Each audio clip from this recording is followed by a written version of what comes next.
Welcome everybody to a very special Gaming Arcadia roundtable. It's very special because it exists and we haven't done this for a good 6 months or so.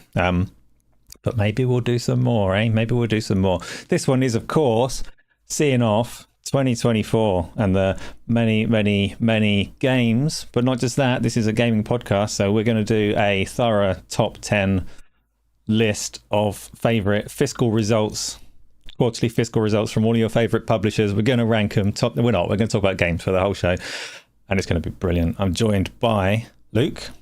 Luke, how you doing? I'm good, thank you. Yeah, I'm quite disappointed we're not talking about all the quarterly results. Ranking them would be really interesting, wouldn't it? To some people. But yeah, I'm happy here to talk about games. I'll put it that way. Excellent. So we've got Luke. Obviously, Luke's opinions don't overly matter because he's just from a very small island. But yeah. It's always brilliant to talk to him. He's played a whole lot of stuff this year, so it'll be great to listen to. We're also joined by London's best roofer, if you know what he means. Darge, how's it going? I'm all right, mate. Yeah, good to be back doing Arcadia things after a period of hiatus. But yeah, I'm all good, mate. How are you? How am I? Do you know, Isla's throwing money everywhere, so that makes me slightly uncomfortable. Thank you, Isla, for the gifted memberships and the super chat and all the rest of it. It is appreciated, but you do plenty without throwing money everywhere, so thank you. I'm not going to talk loads about games right now because obviously we're going to talk about all of them, and the one that I'm about to mention is obviously coming up in the show. But I was playing Dragon's Dogma 2 just before this, like a couple of hours ago. I've been loving that game in general, but it did the whole like typical game thing where it's like you do this next bit of quest, this is the point of no return. So once you go over here, your adventure's ending one way or another, it tells me.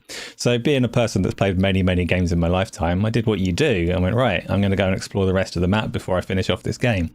So I headed off in the opposite direction, walked for a while, and then it fades to black and goes, meanwhile, at the end of the game where you should be, all of this shit's going on. And I'm like, what? Can't do that. And I'm just like, no, it doesn't mean it. It doesn't mean it. It's going to let me carry on. So I kept going in the opposite direction. It did it again, fade to black. Meanwhile, you should probably be there for this dramatic conclusion to the game, but you're not, and it's happening anyway. So paired with the fact that you can't go back through save points in Dragon's Dogma, I don't know what I'm doing in that one. Gonna figure that out a bit later. But besides that, Darge, I'm brilliant. I'm very well. I know your family's not been so well over Christmas. How are you doing? Yeah, I'm all right, mate. They've all got the lurgy, mate. So they're they're all in bed at the minute, just resting up. So I have warned them, I'm doing this tonight, so you'll have to fend for yourselves. But other than that, everything's good. I think I'm probably going to get struck down with it in the next day or two. So I'm grateful it ain't got in the way of this. It hasn't. Luke, some people have been saying that your mic is low. I've seen you having a little fiddle, a little play around. Say something so we can hear you. Try to boost it up a bit. Hopefully it's a bit better, but I can boost it more. It seems reasonable, but if you're there in chat right now and you can give some feedback on it, let us know that you can hear what he's got to say, because I was joking when I said his opinion doesn't matter, you know. Turn me down. Small island, small volume. Loads of people here, Replicant, Chronic, Pete, thank you very much for coming along and seeing in this show. I know various people from the community have wanted a show to come back since they did stop. Something to listen to on your commutes or in your spare time or here live right now, so I serve. Because we have a whole year's worth of games to get through, let's make a little start on it, shall we? Talk about a game that kind of opened the year with a little bit of a bang. Darge, tell me about your experience with Power World. Oh, Power World, yeah. It's like I thought that had just passed me by. Like, you know what I mean? Pokemon with guns, and as I'm not a big Pokemon fan as such, you know what I mean? I had no real interest in it. But like a couple of games that we'll talk about for the year that's passed, like Power World just took off and just turned into this fucking force of nature. Like everyone was getting involved, and obviously some of the people in our server, Patrick particularly, was grafting away on our little server, you know. And just got into it. Didn't like we dabbled with it for a little while. It feels like, for me, obviously, you know what I'm like. I sort of like jump from one thing to the other and that. But whilst playing Power World, it was fun. Like it was it was a good progression. Like every time you were leveling up, you were being rewarded sufficiently. I felt. I don't recall any like sort of monetization so much in it, so it was quite easy to just jump in, graft away, and start getting rewarded for it. And like with games like Valheim that we've spoken about before, for example, you know, like the natural progression as you were unlocking things, there was new technologies that would take you forward into other areas, and it had that sort of hook in ya that sort of kept you there for a little while to sort of progress on and on and on with it. Obviously, like I say, I wouldn't sit here now and go, yeah, I've been in the game every day for the whole year, because I ain't. Like, do you know what I mean? But at the start, it had the hooks into me, and obviously the numbers were there. It was massive success for Pocket Pair, and it is the developer.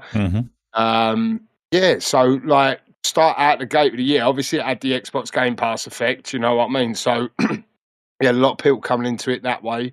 I can't remember if it weren't free. It weren't free on Steam, was it? Because Patrick gifted me it. So, but it was a low entry price, right? Was it like £20 or something like that? So it was quite cheap entry. So obviously, with the trending, you know, like it's trending on Twitter, it's trending everywhere. For 20 quid, you're going to have a little dabble with it, and it just blew up. The numbers, obviously, the Steam charts, everything, it was just going crazy, and it was good to see, you know, for an indie developer. You know, there's a few others, like I say, that we'll talk about as we go on, but it was just an absolute freak of nature, the game. But I enjoyed my brief time with it, you know. What about yous? Yeah, it is we've got a nice mix of indie and AAA games to talk about, and this one sat in a weird place because nobody anticipated it doing the 20 odd million people playing or whatever it was, and a good chunk of those were sales of the game as well on Steam, like you say. So massive success, and the game isn't even out yet, right? It's still in early access as far as I know. I don't know if they've got a planned actual release date for when you get to it, and I have a typical policy of not playing early access games, but this one blew up so big that there were so many people insisting that we play it and get a server because they weren't going to wait for any kind of release, that we had to. And we've got a server that is there on the Discord that people can go on and play. I think, like you said about it, gameplay wise, it's a mishmash of weirdness with like Pokemon aesthetic, but nothing like Pokemon. Much more akin to like a survival game. You have Valheim, you have Ark, and all the rest of them. But what it did really, really well, or still does really, really well, is have a really well-paced on-ramp to get you into it. Survival games don't usually have much direction, and that's part of the appeal of them. But on this one, yeah, you have to pick up your sticks and berries and all that nonsense that I hate, but it gives you quite reasonable targets and gives you a lot of progress to go along with them, and just throws things at you, teaches you the mechanics very quickly. So I quite like it, but it is still early access. So we'll see when it gets its day one release, like its proper release of the game. Maybe I'll go back. Maybe I'll have another little go into it. If not, the server's still there and everybody else can. All of their buildings, all of their farms are all still going and automated. And a bunch of fun. Luke, did you give this one a go at all?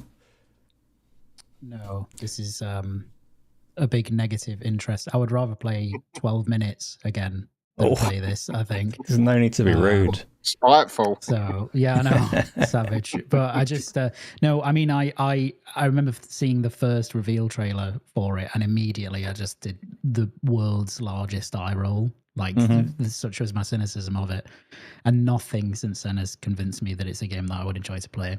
Actually, less so because I didn't even realize at first it was kind of survivally based, and that is not. You're not a fan of the sticks and berries. No. Not at all. I still think it's a genre that's like ripe to be busted open by something really accessible. Yes. And I don't think Power World is it. I don't think it is that game. Like it's fairly easy to get into, but it is so derivative. And we know they've got their legal stuff with Nintendo that seems a little bit silly as well. But that aside, I think, I was just going to jump in at someone like with the opinion of the sticks and berries thing and the Ark, and like not really doing much with those games. And obviously we spoke about Valheim with Chris, played some Valheim with Chris, and that I'm not big with that either. But I think that onboarding that it does there with it easy to get on with, I think that's why it had the success that it had, because a lot of people would usually be deterred from that sort of element of gameplay. Obviously, they do it in a sort of fun way where it's more rewarding and stuff like that. It's like I get what you're saying. It's got those survival elements, but it's less survival. You know what I mean? So maybe that's why it had the success that it did. Because for someone like me who ain't interested in something like that, I had a go at it. Yeah, but you got it because you love Pokemon. Yeah, I do. I mean, big, that might be part of the story, right? I've got a Raichu tattoo on my chest. Fair enough. Let's move on from Power, shall we? Let's move on from Power to another game that was fairly divisive in its own right, but that I'm really glad exists. And that's Hellblade 2. Hellblade 2, the reason that I say I'm really glad that it exists is because it's obviously from a very big publisher in Microsoft, and it's obviously not watered down or delivered in a way that gives it massive mainstream appeal in the way that you expect from kind of AAA big commercial products. And that's my favorite thing about current day Microsoft, is that they are willing to kind of endorse and embrace games that are not necessarily commercial slot. Thank you. That's wild. Thank you, Pete, for another 5 gifted memberships. So I guess podcasts are a worthwhile endeavor. Thank you, Pete. Again, always around, been here since before this was Gaming Arcadia, and I'm massively appreciative of all of that. Luke, Hellblade 2. Yeah, it's it made my top 10 list this year. I really enjoyed it. I spoke to Darge about this before. I think it does a lot of things really well, kind of as well or better than the original. I think I didn't jive with it as much as I did the original, because I think in kind of expanding the cast and making it more of a kind of epic story. It loses a lot of the intimacy of the story that made the first game very good. But that's not to say the story was bad or anything like that, because it's very enjoyable. Yeah, I really enjoyed it. But it will be a divisive game for just because of the nature of the type of game it is. Very impressive technically, probably the best looking game that I've played this year. And even with the black bars, which everybody knows my thoughts on that leading up to launch, but there we go. Yeah, it's I really enjoyed it. I really enjoyed it, and I hope they continue to make games like this, because there's a space there in the portfolio of Xbox Studios for this type of game, and Ninja Theory do it really well. Do you think there is, obviously there's a space in terms of what we want as a niche audience, but it's not a cheap game to make, and it didn't do crazy numbers, did it? Do you think they are going to carry on with this kind of thing? I think so. I mean, I think they'll at least do like a trilogy, like a third version. I think that the naming convention of in 2 suggests that, right? So I think there's enough room in the portfolio for games that aren't maybe the biggest commercial successes out there, like this game, because it's, you want some artistic merit in your studio as well. You want, the games that win awards, and I know this didn't win Game of the Year awards and stuff like that, but it won a lot of technical awards and a lot of performance awards as well. Obviously, Melinda Jurgens, as Harrison Ford said on stage at the Game Awards, won best performance. So yeah, I think there's still room for this, and I think they'll have a third game. But after that, I think they'll move on to something else. And Darge, so you had a good play of this. You've done this start to finish. What did you think of it? Yeah, like Luke was saying then, like obviously me and him have spoken comparing the two games, and I prefer the story, the overarching story, the first one in comparison to this one. But I still love this game. I love what it did technically. Like I said to you when we were last doing this podcast, or when we've done some of the co-op plays, it was still highly regarded by me as my sort of top game of the year in that contention, so to speak. It has petered away a little bit because I've been a little bit busy over the last sort of 2 months or something, but I love what they've done in Ninja Theory. Like they're pushing the boundary, like with the visual and the audio and everything that this game was doing. It was impressive, but with regards to do I think Microsoft will allow them to keep making these sort of experiences like you touched on then? Obviously, I don't know if we saw the final sort of figures for how well it did, but it was quite a short, linear story, which a few people have mentioned about how short the gameplay was. Regardless, this is not me, like, I enjoyed the game. But what I'm saying is, Microsoft looking for more. Obviously, I think the head of the studio's gone there. So when it comes to what they'd like to do, rather than what they're told to do you know what I mean? So it would be nice to get a trilogy of Senua's story, but whether or not that's a third installment with a completely different layering on it, with a lot more hack and slash and this, that, and the other, they completely change the dynamic, or maybe they do allow them to close this one out with another linear story-based adventure, or maybe they do something new. Who knows what Microsoft's got planned? But what Ninja Theory have done over these 2 games, regardless, is impressive. I just feel personally, like with Luke, I connected a lot more with the story of the first game, the original story, than this one. But then this one visually, technically is just fucking leaps and bounds, like so impressive. But yeah, I absolutely love my time with this. I see, obviously, at the time online, I know we don't pay too much attention and this, that, and the other, but there was a lot of people saying about the length of the game and this, that, and the other, and there weren't a lot of marketing in the lead up to it, a lot of push. So then people were like, "Oh, were they a little bit fearful around it?" and this, that, and the other. But for me personally, Hellblade 2, quality, and I thoroughly enjoyed it. Yeah, and it is a short game. There's no getting around it. But it was also not full priced. Game Pass aside, it wasn't 70 quid either. So for me, I'm looking at this list of games that we're talking about today, and I've probably played maybe a fifth of them, because there are too many games. So I'll take that all day, every day. Give me short games that hit hard. I'm happy with that. Hellblade. Hellblade 2, I'm with both of you in that I much preferred the first one in terms of it just hit harder. It was without spoiling what the second one is and what it's about. The setting just had to hit harder in the first one. And there's a review on this channel that talks about it a little more eloquently, but this one was still brilliant in its own right. And like I said, I'm very glad that it came about and wasn't morphed into the God of War competitor that some people were trying to position it as, which it really, really isn't. So, one game that we all enjoyed, one game that lots of people enjoyed. We've had Power World that billions and billions and billions of people, more people than there are in the world, seem to enjoy. On to this next one. Suicide Squad. Lots of money in there. This is a big budget, commercially appealing, hopefully, game. Luke, what happened? Ooh, a lot of things.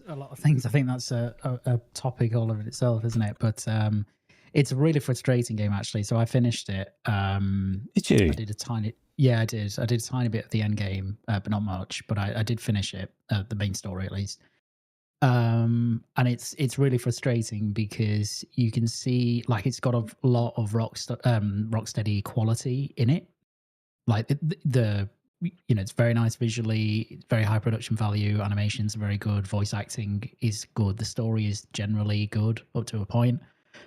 But it's wrapped, and even actually the combat is pretty decent, but it's wrapped up in this like really horrible service structure, and wrapped up with this like super mundane, uninteresting mission design. And I think that's its biggest downfall. It's just very repetitive and dull to play. And coming off like the Batman games, where it gave you a lot of flexibility in how you approach encounters and what you can do and that sort of stuff, this just doesn't deliver any of that at all. And it's just a big disappointment. There were story choices as well for some people that really, really upset people. I don't tend to get that upset at game stories, even if I don't like them, but I can kind of see where people come from with this one, with some of the choices that were made in terms of the universe that these characters operate in. So just a mess, and clearly hasn't been successful at all. No, and in terms of its level of success or otherwise, they have announced, so Warner Brothers have announced that the seasons are ending, the content flow is ending, but they are keeping it online for people that want to keep on playing it, at least for a little while longer. So if you fancy it, it costs somewhere between like £2 and £5 on most storefronts at the moment. It's there, it's available, might be worth giving it a go, and I do intend to give it a go. I played of this, the demo that came out right before launch, and that was enough for me to not really fancy playing anymore, because it's one of those, it's trying really hard for the kind of Guardians of the Galaxy style humor, right? And it didn't land. None of the jokes in the demo landed. The characters were annoying. It's a very, very difficult thing to sell humor in that kind of short space of time, to make the characters endearing in a short space of time. But it missed quite badly. And then the gameplay itself also kind of, like, it was okay, but I couldn't say it was better than okay. All of the characters felt like they were like shoehorned into having the same pacing as each other, which is a necessity for a co-op game. So rather than feeling like they had distinct ways of getting around, but those ways of getting around got them to the same places at the same speed, if that makes sense. And it had to, because that's what the game is. And that just felt a little bit weird. None of the characters felt quite what I wanted, but £5, right? I can give it a go. I think it was less than that. I think I got it for like £3. Yeah, same. Ah, so you got it too, Darge. Have you tried any of it yet? I bought it. I bought it because of the arse falling out of the price, and obviously, if you look at it just on face value, you go like, okay, it's a pretty good looking game to a degree. But as someone that loves the Rocksteady Arkham trilogy, like, this just did nothing for me. When I see it, going from that stealthily, hand-to-hand combat Batman into this sort of, like almost looter shooter-esque, fast-paced, it just weren't doing nothing for me. There was a lot of difficulty around it in the lead up to launch, which is always like a bit of a red flag for me. And then it just, obviously, I thought, so with some games, I'll sort of go, okay, let's see how they land, out there, and they fucking didn't land well. And the criticism of the game was quite scathing straight away which made me, obviously, it ain't as if we don't have anything else to get on with, right? I think that came out just before Dragon's Dogma or around that, whatever. There's plenty to get on with. And it just went from bad to worse. And then I remember when they were like, "Oh, we're going to add the Joker into it," and then I saw the Joker, and I was just like, "Who's behind this? Like, who's doing this mad stuff?" It was almost like WB said, "Look, we've got this IP here. Let's try and fucking get some dough out of it." And even though, you know, live service type and monetization and that works to a degree, like Battlefront before, you know, it has to.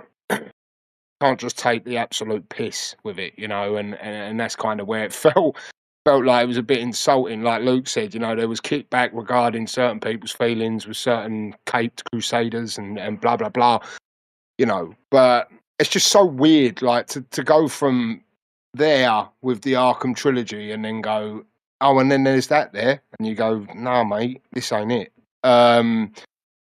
So yeah, it's there. It's in my Steam library. If there's a cold, lonely day and I fancy booting something fresh up, I'll give it a go for a £5. You know, I've done a lot worse with £5. So yeah, that's my take on Suicide Squad. Fair.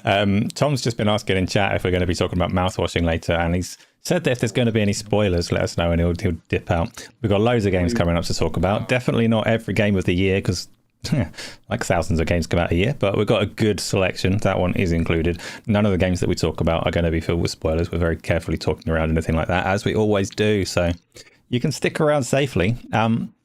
Let's go from one live service, kind of live service flop, to another one that took everyone by surprise, including the developers and the publisher, Helldivers 2, which we played at launch, which we also played a week or two back, which is fun for as long as I can kill my teammates in creative ways, which is the only way that I play that game. Sorry, Luke. There's no other way. Darge, you can go first on this one. You played a bit of Helldivers 2. Yeah. Tell us about the game. I have. I'm, relatively surprised. I mean, it's not surprising. 4-player or 3-player. I think it's 4-player, right? 4-player co-op. Mm-hmm. It works. If you make the gameplay fun, right? And the whatever you would call them, the missions or whatever, so to speak, when you're getting them not overly long, not overly short. It's just everything just feels right with that game. I mean, I haven't played it again religiously every day since launch. But when we were playing at the start, there's some fun moments with the friendly fire, as you remember when me and you and Tony were there, and they were them mines. I didn't know they were mines. He was like, yeah, you can pick them, collect them, and I run over and got blasted off into the air. And, like we see with games sometimes, when it's just given to you, and there's obviously a basic objective, deal with the androids or deal with the bugs, so to speak.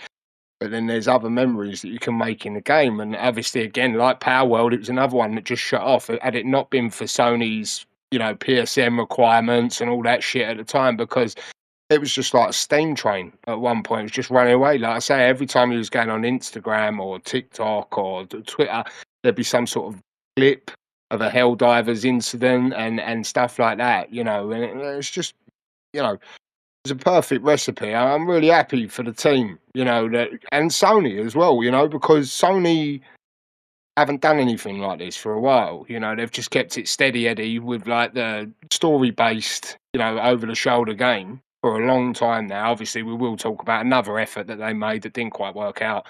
But in this regard, with that IP, it's done really well. And it's just good to see. It's a good time, like I say, when we've played it, we've had some fun with it. I should really, Radders, Skill and Panache and that, we're talking about jumping on the weekend just gone. And I didn't manage to get round and play it. But like I say, when the conversation around Helldivers comes up, if there's a couple of blokes ready to go, or women, if they go, we're ready to go, I'll go, yeah, I'll have some, because it's fun, So, yeah, Helldivers 2 was a good time.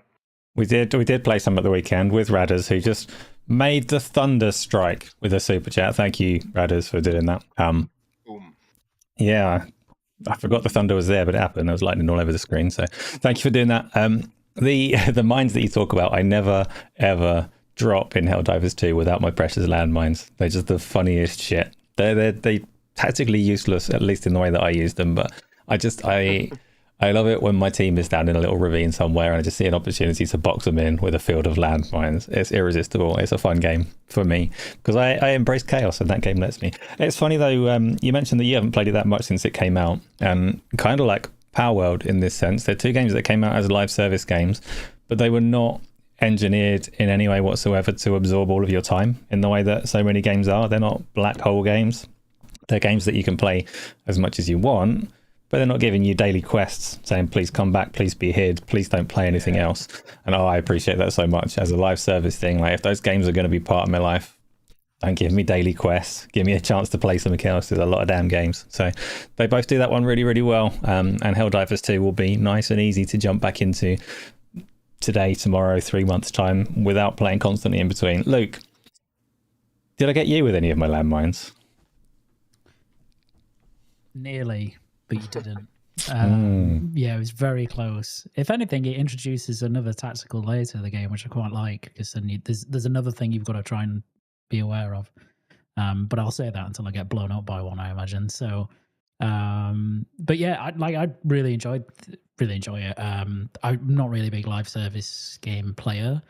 I put maybe 40 hours into this one. I played the first game a lot.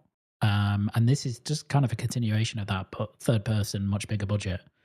And I'm really delighted for Arrowhead, really. They made a massively successful game. And as you say, it's a really good one if you're not that into live service games, because you can just drop in, drop out. And it's just fun. It's just a really, really fun game. It's not monetized in a bad way. It's not trying to gobble up every minute of your time. It's just an enjoyable, fun romp. You can do 20, 30 minutes and then you can drop out and you won't, if you miss it for 3 weeks and you come back to it, you haven't missed anything. Even their version of battle passes, which are the war bonds, they're just all unlocked forever. So there's no grind. There's no kind of feeling that I have to do this now. They're just there. So it's a good game and I really enjoy it and I'll keep playing it. That's nice. That's all I got for Helldivers 2. And they have the content that they have put in. So when we did go back to it after, I don't know, 6 months since I last played it, we played it at the weekend. And there was an entirely new enemy type, more fog than ever, and enough to make it feel pretty fresh going in. So I like that. Let's go on to another game that I like. Another game that I like a lot, actually. A game that going into the year, I thought would probably... There were two games that I said going into the year that were going to be amazing for me. One I thought was probably going to be like the best game of the year, and the other one will be my favorite game of the year. This first one is the one that I thought would be the best game of the year. I wouldn't say it quite landed that high, but it is really, really good to me. It's Dragon's Dogma 2, which I mentioned very briefly earlier, with the end sequence being a right mess in my particular playthrough. Various parts of the game are a right mess, but it's also, for me, of all the games that hit that high fantasy kind of Dungeons and Dragons rooted vibe, it is the one that hits class fantasy the best in the way that its wild combat plays out, in the way that its casters and fighters and all the rest of it are so very distinct in everything that they're doing. I really like Dragon's Dogma 2. Darge, you're ahead of me. You've actually finished Dragon's Dogma 2 a while ago, like everybody else did when it actually came out in February, March, whenever it was. You actually managed to put some time into it and finish it. How did you find it? For the time that I spent with Dragon's Dogma, I enjoyed it. I loved it. I ain't gonna lie. There was a point where I was trying to, because it gives you a lot to do, right, and explore. People have spoken about the Sphinx. I never encountered the Sphinx in the end. I didn't really go out of my way, to do that. But I loved it, and towards the end, I don't really want to start going into story too much, in case there's people that haven't picked it up or anything like that. But sort of 3/4 of the way in, maybe just a bit further than that, I was kind of like just beelining. I think I was saying it in the Discord. I was like, no, I'm just mainlining this now, just beeline. Kind of want to get this swept up, and got to the final battle at the end that was triggering me massively, but I absolutely loved it, and I love what it done. I mean, don't get me wrong, like, obviously was playing on the PC, and there was issues at the start with Burnworth performance. Vermworth, that's it. Mhm. Yeah, Vermworth's performance, where it was always just tanky in that area, you know, but it was still just got on with it, you know, and created your pawn, which I've completely forgotten the name of my pawn, which is terrible for me. But just that mechanic, you know, that people could use. Like we was all sort of using each other's pawns, you know, like my one was a mage, you know, and someone else would have one who was a warrior type, like, you know what I mean? And I'd go, oh, I'll nick your one because I need more of a hand-to-hand combat here and stuff like that. But all in all, and bearing in mind, obviously, it was the first open world game, I believe. Yeah, I think it is the first open world RE Engine game, right? And I think is Monster Hunter Wilds the next one. Mhm. Yeah, so for the first open world game in that engine, you know, is impressive. You know, some of the encounters, like you just sort of strolling down the road and a griffin will just drop out of the sky and you're just like all hands on deck, like all mounting on the back and hacking away at it. And yeah, Dragon's Dogma 2 obviously made my personal top 10 in the end because it was a great time and a great ride. I haven't supported that with any DLC or anything though, have they? No. Nah. So yeah, no, I thoroughly enjoyed it, you know, for well worth the money. In my opinion, you probably get it for half the price or something now, I guess. But yeah, Dragon's Dogma 2 was I think I'd say Dragon's Dogma 2 was like my first big hit of this year because that came out before Hellblade, right? That was in May, wasn't it? Probably. So yeah, I enjoyed Dragon's Dogma 2 thoroughly. So, And what about you, Luke? Have you had any time with that one? So I've just picked it up. So it's my next game. I was a big fan of the original, and I meant to play the second when it released earlier this year, but I was doing backlog stuff, and I just never got around to it. And by the time I wanted to delve into it, everything else, all like other stuff, was coming out. So, I've played about an hour and a half so far, and obviously really early, but it's Dragon's Dogma, so you know, it's very similar to the first game already. Not in a bad way because it was a fantastic game.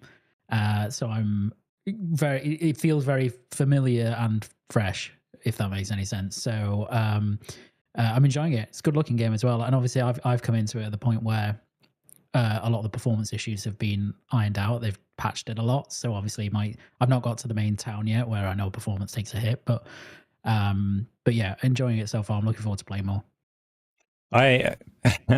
The night times in it are so cool because it is so dark and you've got so many like powers to project light into the environment that all just look stunning when you're playing it. And I mentioned the class fantasy before. My favorite times in Dragon's Dogma 2 are nothing to do with the quest line, nothing to do with the side quest, nothing to do with any activity that it hands you. It's when you're just wandering around and there's all kinds of things going on around you and you just get to engage in that silly combat for whatever reason.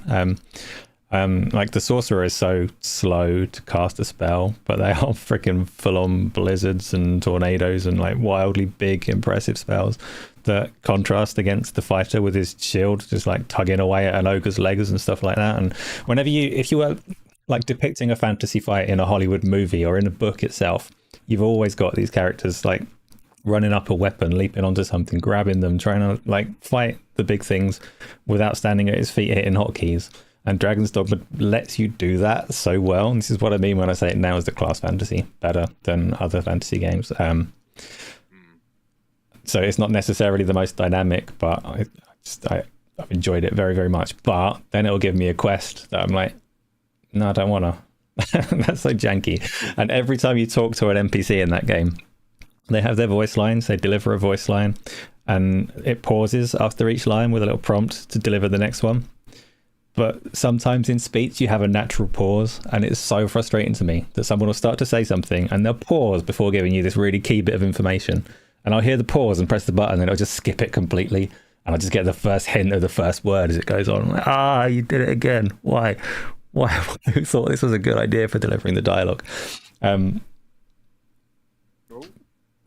That's right. Don't worry about that. You nobody else can see that, so you just carry on. Yeah, I've very, very much enjoyed Dragon's Dogma 2, and I'm right at the end. There is as well, there's a full path tracing mode buried away in there. All they need to do is come and like add that in there for the next gen of like NVIDIA or whatever, and then I'll be running around in night with my sorcerer again because I just want to see how that looks. Even more dark. Even more dark, even more like, just like I mentioned, the light, the contrast of your spells against that black environment. But those casting through ray tracing will be a sight, I'm sure, if they can get it working. Right. Let's go on to the other game that I mentioned, though, because I mentioned that one being something I was really interested in as my, like, what I thought would be the kind of benchmark game, the most impressive game of the year. It's not necessarily how it's played out, but that's what I thought going into it. The one that I said would be my personal favorite was Final Fantasy VII Rebirth, because I'm thoroughly invested after Remake and like that series a lot. So, Final Fantasy VII Rebirth. I'm going to let you go into this, Luke. You've got some opinions on Final Fantasy, I'm sure. What did you think of it? Yeah, I loved it. I absolutely loved it. Yeah. Well, there's things about it I don't love, but overall, my experience, it's that I loved it. For a good while, it was probably my game of the year, and then invariably other things have come along that have kind of pushed it down. So it sits at 5 at the minute, which is still very good. But yeah, it's obviously I played 7, the original. Like you, Remake, I loved. I thought it was excellent. And that made me really excited for this. And I feel like they pretty much delivered. It's a long game. So it's like, I mean, even if you're just mainlining it, you're probably looking at 50 hours, 60 hours, something like that. I think my playthrough is about 75, 80 hours in the end. And I think it's normally I do not give that amount of time to single player games. I don't have that amount of time to give them usually. So if I do give them that, it's because I really, really enjoyed the experience and I wanted to keep going. So it's kind of a testament to the game. The only thing I don't like, or one of the things I really don't like, is that there is a lot of, it does feel quite padded at times. Chadley. Which Chadley, little shit. Sorry. So yeah, he's annoying. And there's certain chapters, again, no spoilers, towards the end, which are one in particular, which is infuriating and actually was very souring of the end experience. Or toward the end. But yeah, the only other thing I'd say, like, it's kind of, it's like a good looking game, but it's very inconsistent looking game. It's a very strange game. Sometimes it's so high quality in some senses, and then other times you kind of like, oh, that looks a bit weird, and the performance mode on PS5 at launch as well was just awful. I mean, it's just one of the worst performance modes, just in terms of image quality I've ever seen. So yeah, there are things to criticize about that game, but overall I loved it. I'm in a similar place. I'll start with that performance mode. You're right there. The performance mode, I would normally opt for the smooth option, but it was such a low resolution. It was noticeably where's all my detail gone? This is strange. Whereas if you went into the quality mode, it was a 30 frames per second mode that didn't feature like motion blur to kind of hide the fact that it's 30. Yeah. So it's quite a rough 30 frames per second game as well. But like, I adore it, having played it all the way through. I'm curious about what you thought of the ending. So you have to hit the little spoilers of a law Discord thing and talk about it a bit more openly, because I'm curious how you found that, but not a thing we can talk about here really. I found Gongaga awful. The mini game bloat is like, it's weird. I wouldn't accept the mini games that it presents to you in anything else. Yeah.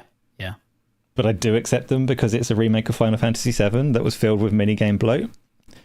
So it kind of fits what it is in that sense, and I accept it. I definitely wouldn't go through trying to get like the extra challenge levels of them. So the mainline campaign in Final Fantasy VII introduces you to a lot of minigames as you go through, and you just have to kind of clear the first level. But if you enjoy said minigame, you can go and do more. And if you're a trophy hunter, it's probably a bit of a nightmare.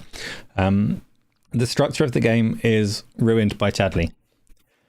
Like, it's ruined by Chadley, because everything in it it's an open world game, and you can explore, and everything is presented as like an open world game should be, and you've got these like environmental clues for all of the activities and things. And what's the point of the like life wealth things having a little bird that leads you to it if you've got to mark it on a map for Chadley?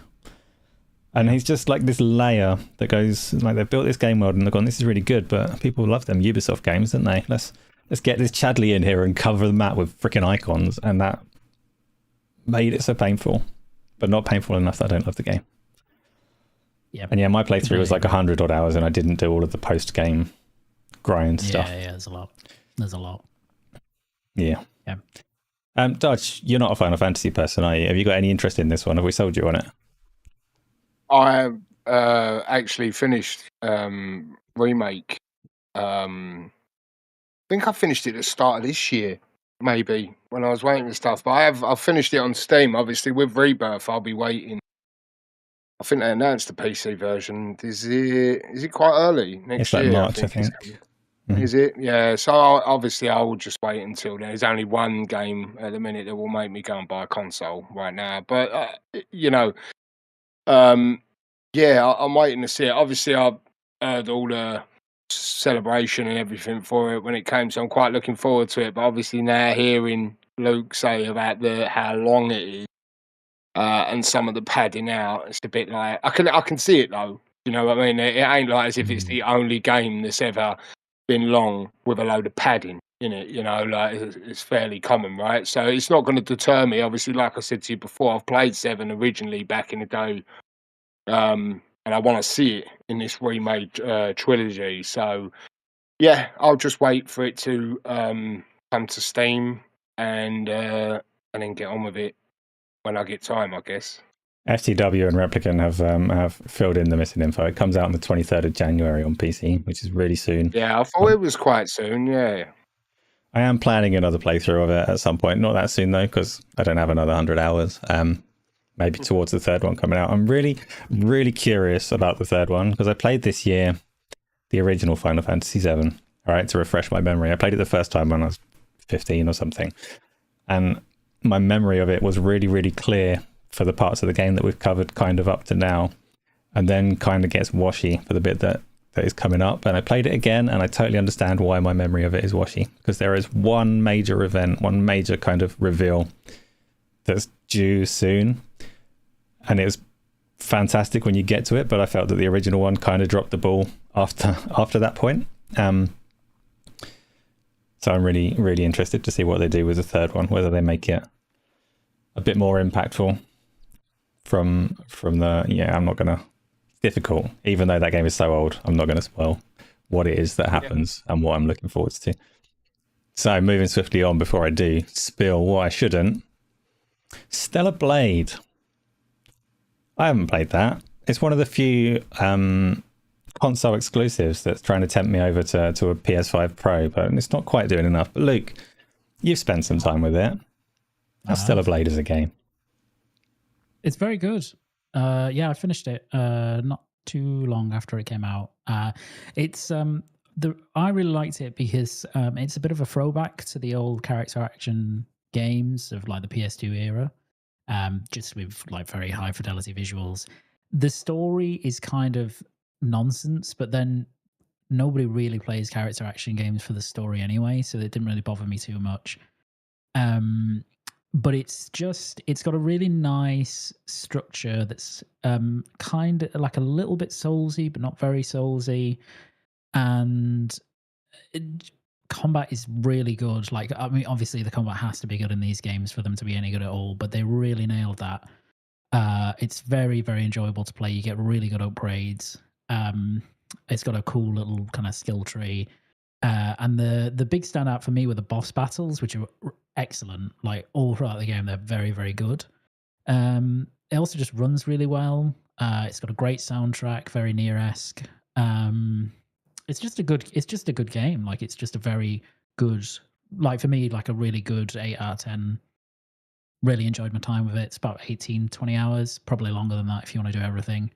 Got a PS5 Pro patch for anybody who's interested, and it's a really good patch. So it looks very impressive, even more so now. I certainly wouldn't buy a console for it. I think you need more reasons than just Stellar Blade. But although some people, I'm sure, maybe Rep would disagree with me on that. But it's definitely a game I really enjoyed. So yeah, I played. Replicant loves it, doesn't he? Yeah. Fair dues. I played the demo. I don't touch demos very often, or my kind of like working policy is I won't touch a demo of a game that I know that I'm going to buy. I don't want to play a demo if I'm going to play the full experience when it comes out. But Stellar Blade, I had no idea if there was actually a good game there or not. So I had a crack at the demo with that. And it was pretty good. Like, it was good enough that I thought, yeah, I want this at some point. I never got around to actually getting it. So hopefully, maybe it'll have a PC release in the next few months. I'm not sure if that's, like, it's obviously not been announced, but you'd think a year contract would be the kind of standard for a studio like that. Rumors, we shall see. If not, I'll have to get a PS5 Pro, and so be it. Swallow that. Yeah. Let's do. So, Darge, you haven't played that one, have you? Because it's not Death Stranding. I haven't. I don't. Yeah, but you know, if like what Luke was saying, you know, like if there's a console to own, you know, it's probably a PlayStation, in my opinion. You know, because of that Stellar Blade. If that's what you want to play, like obviously Replicant's someone who I hang on, he's everywhere. Do you know what I mean? But he knows what he's talking about, and he's quite highly favourable with the game, as are others. You know, with regards to it.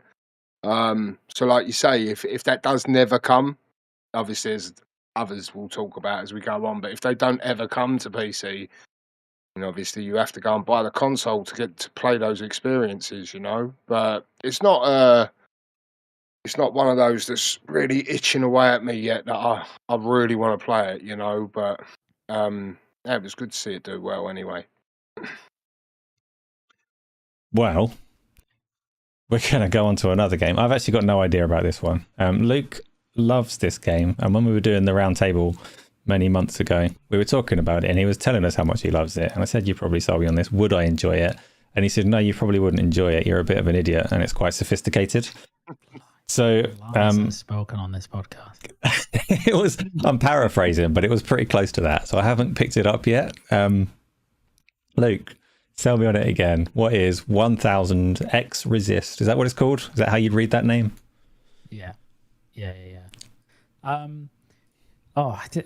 It's. I mean, as Darge knows, because he just finished it. So I'm keen. Well, I know what Darge thinks of it, but I'm keen to have him verbalise his thoughts about it as well. It came out of kind of nowhere for me, so I got it just after it launched because I saw a couple of people recommending it and raving about it. And I looked at it and I was like, okay, it's kind of doing the things that I really like in that it's very narrative focused. I really like that. And it's extremely narrative focused, actually.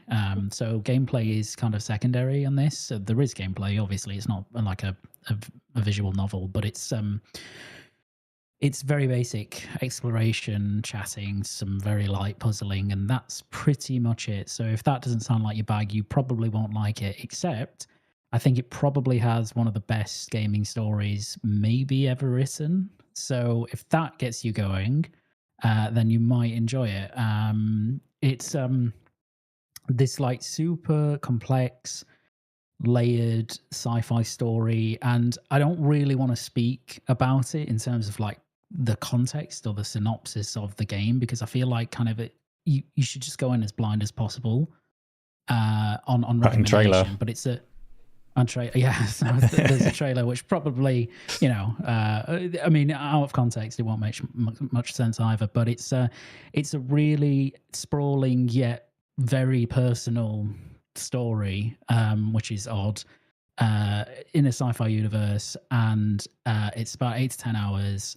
It's got incredible writing, incredible VA, amazing art direction, and it's bloody good. It's just really, really, really, really good. So I would just recommend people go out and play it. It's not that much. I think it's like £15, $15, something like that. Darge, I mean, you've just played it, so you know. I have. Why don't you sell it as well? I have. So like these anime type games, you know, personas, that art style, it doesn't really scream to me. Personally, obviously we had Hi-Fi Rush on the Xbox side.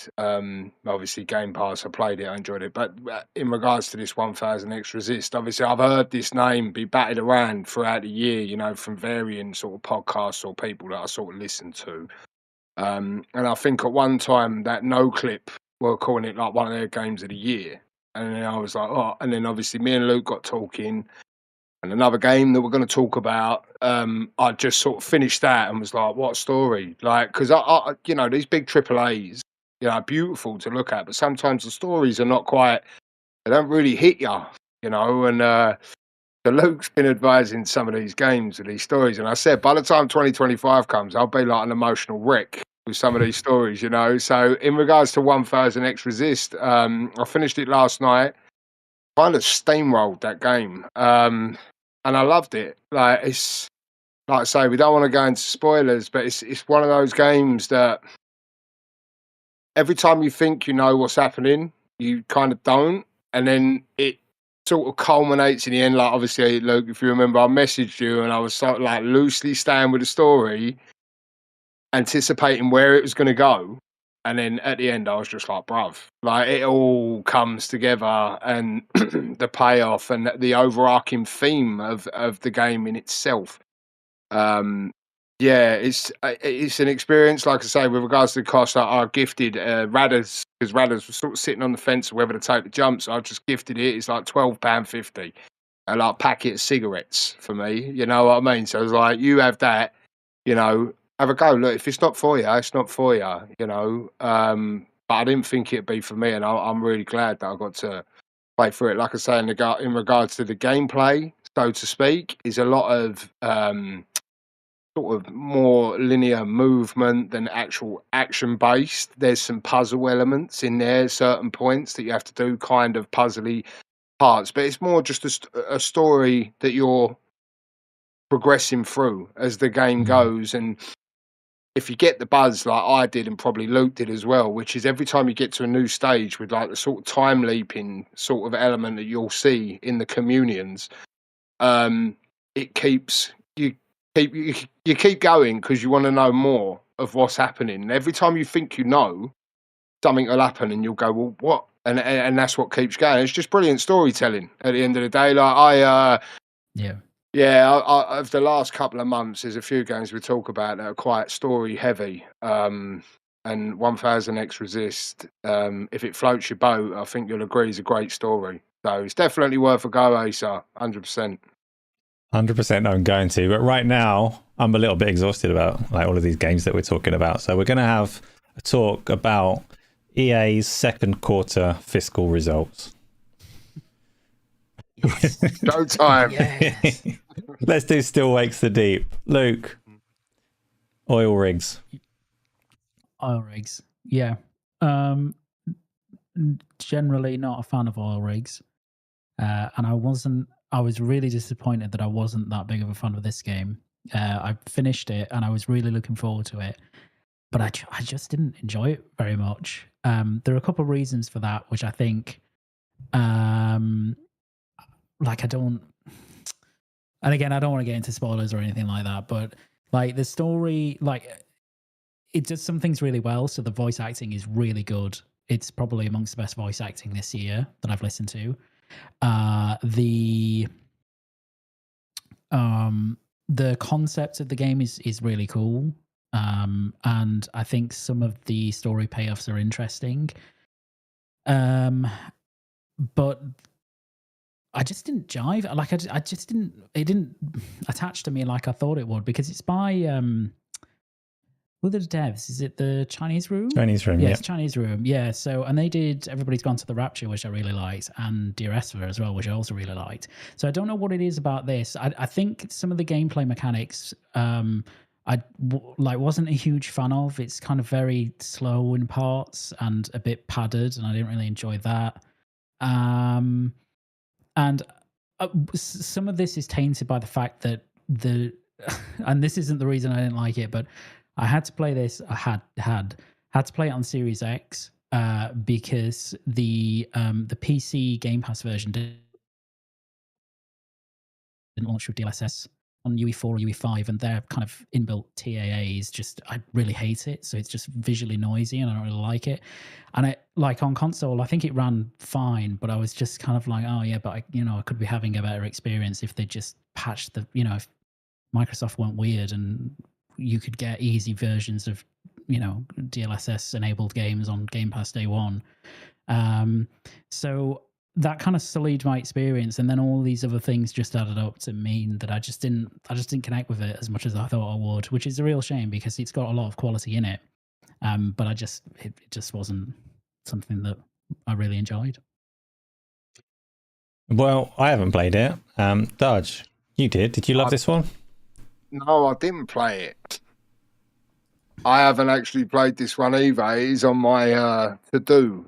I think when I put it in the Discord and said, has anyone got any other story games?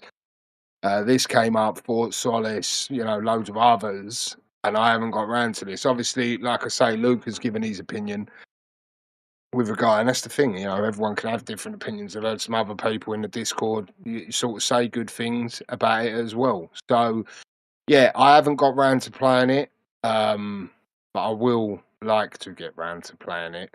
But that's all I've got on that topic particularly. Sorry, mate, I didn't play it. Why are you sorry? That's fine. That's fine. We're cracking through the list at about the right rate. You've not failed me. That's the answer I was hoping for. It wasn't. So we're going to go on to a controversial entry on the list now. I'm not sure I'm happy about this one, but I'll entertain it. And it's not the first one of the list that this applies to, but this doesn't really count as a 2024 game to me. Luke, No Rest for the Wicked. Yeah. So, when did it launch? It was this year, right? Early access. Yeah. Early access. Yeah. Exactly. Controversial. No, and I agree with that. Yeah, but there's a form of launch in here, so I guess you played it. It counts. Yeah, exactly. So yeah, this is Moon Studios' new game. And yeah, I can't remember when they launched. I think it was around April, May or something like that. It might have been a bit later. Can't remember. But it's very good. It was quite.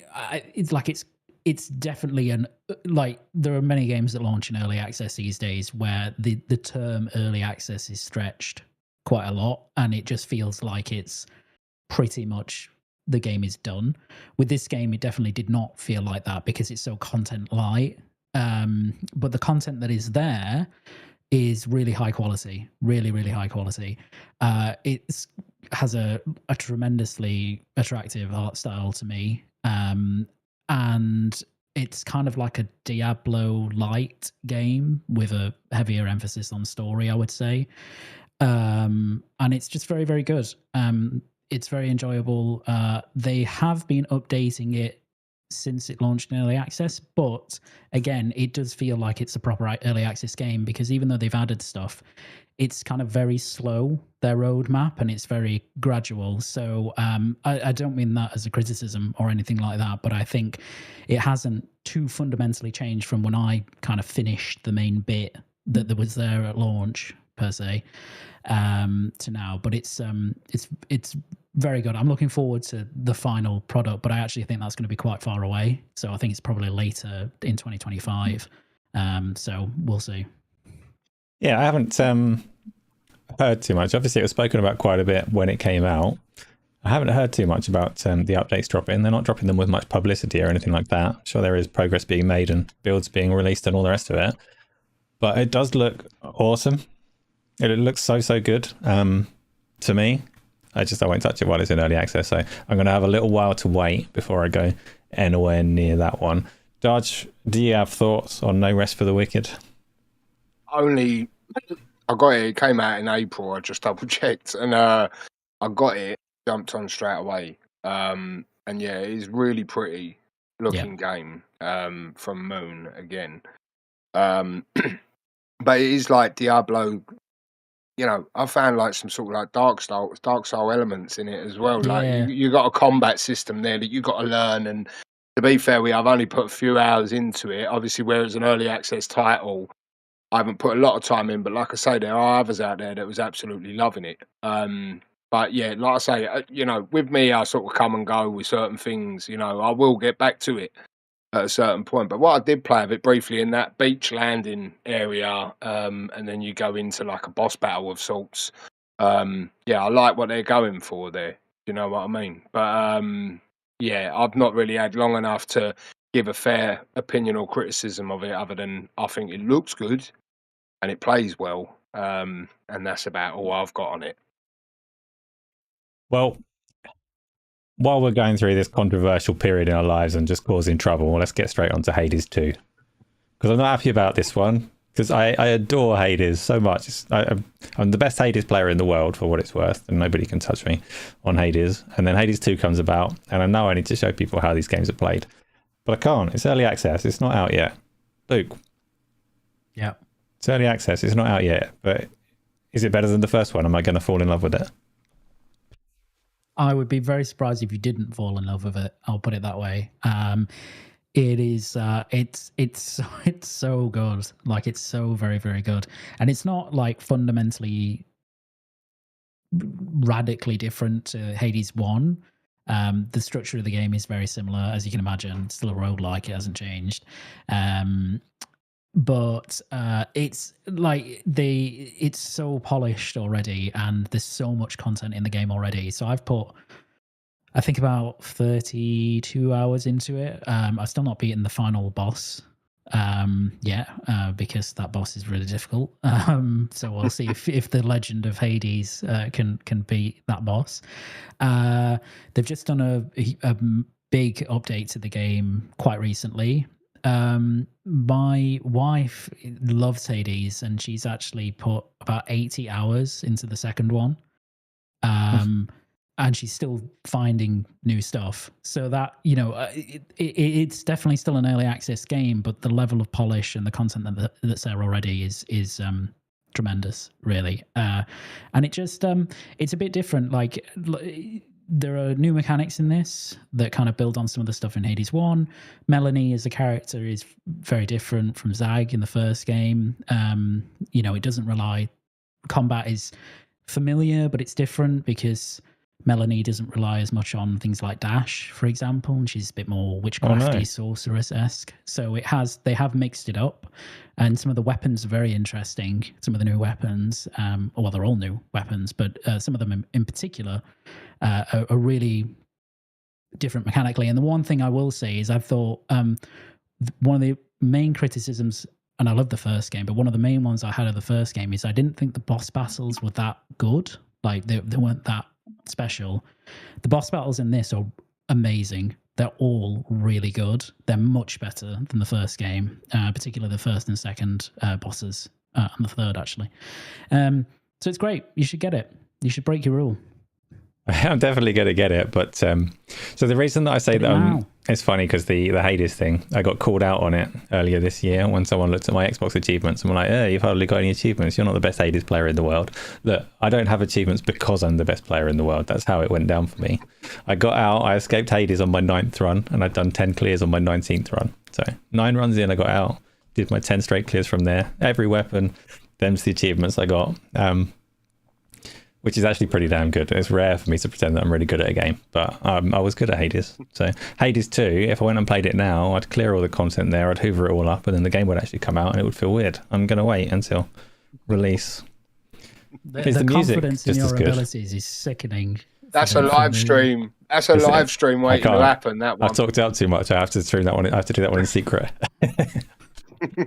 Practice for 6 years before I do the live stream and pretend it's my first. Oh. Is it the same guy doing the music? Is it as good as their other games? Yeah. It's superb. Yeah.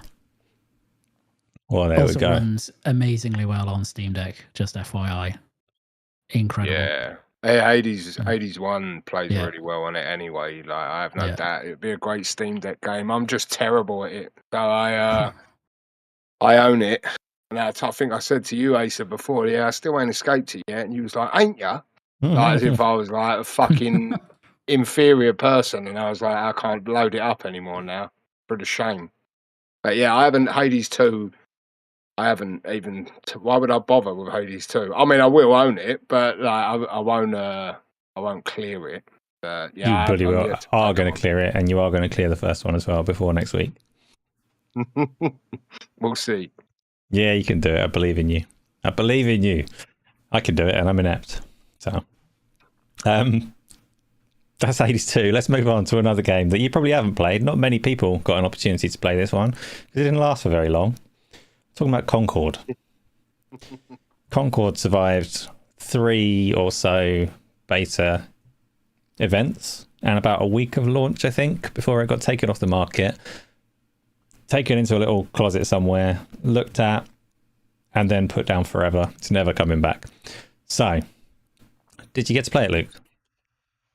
Yes, I played the beta for 5 or 6 hours, I would say. Well, that's a good chunk. You didn't like it enough to buy it? I did. I actually did quite like it. I think I had a couple of things. One, because of my location, I can't buy Sony games on PC where they have a PSN requirement, and one of the rare regions. So and because it's first person shooter, I really wanted to play. I really wanted to play it on PC, and I couldn't. So I wasn't really interested in buying it where I had to play on controller, basically.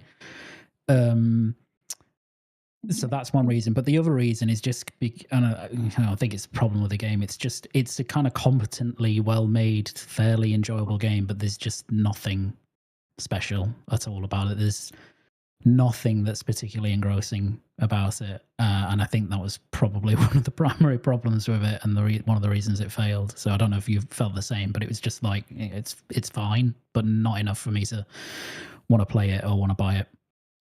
It's a difficult one for me to judge because I don't typically like hero shooters. And we'll talk about another one that released this year in a bit, but the hero shooters in general, for me, I'm not great at them.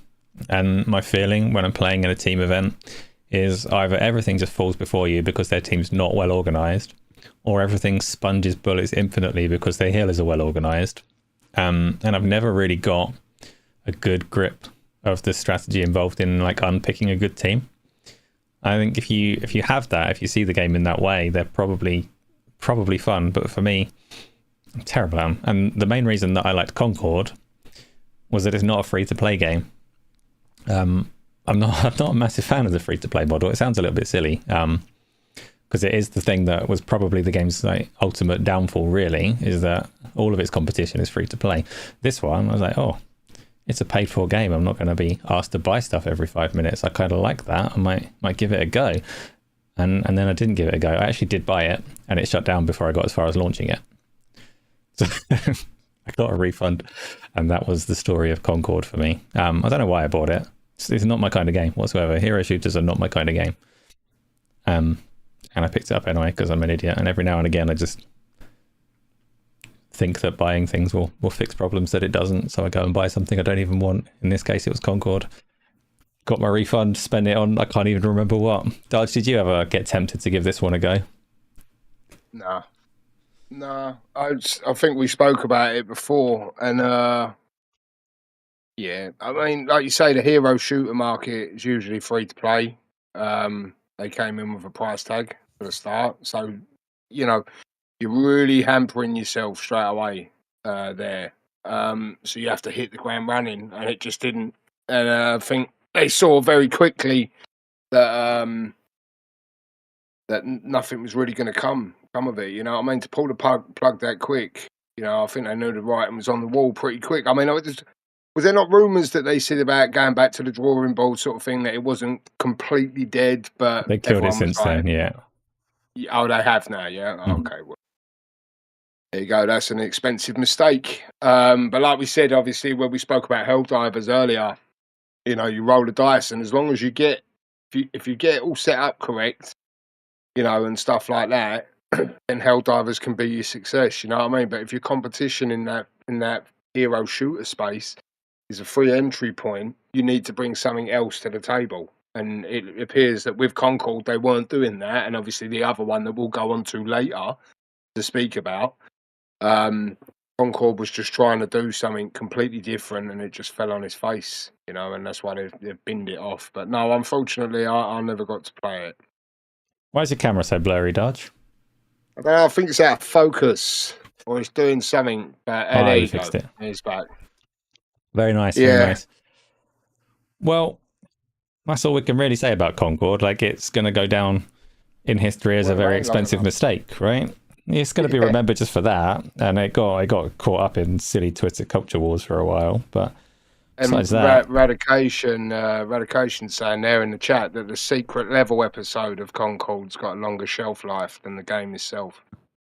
Bit messy from you, Radders. you can choose to go back and watch that if you want. You can't choose to go back and play the game. It is gone. So, very expensive mistake. Let's go on to another game that showed it how you're supposed to do live action hero shooters, apparently.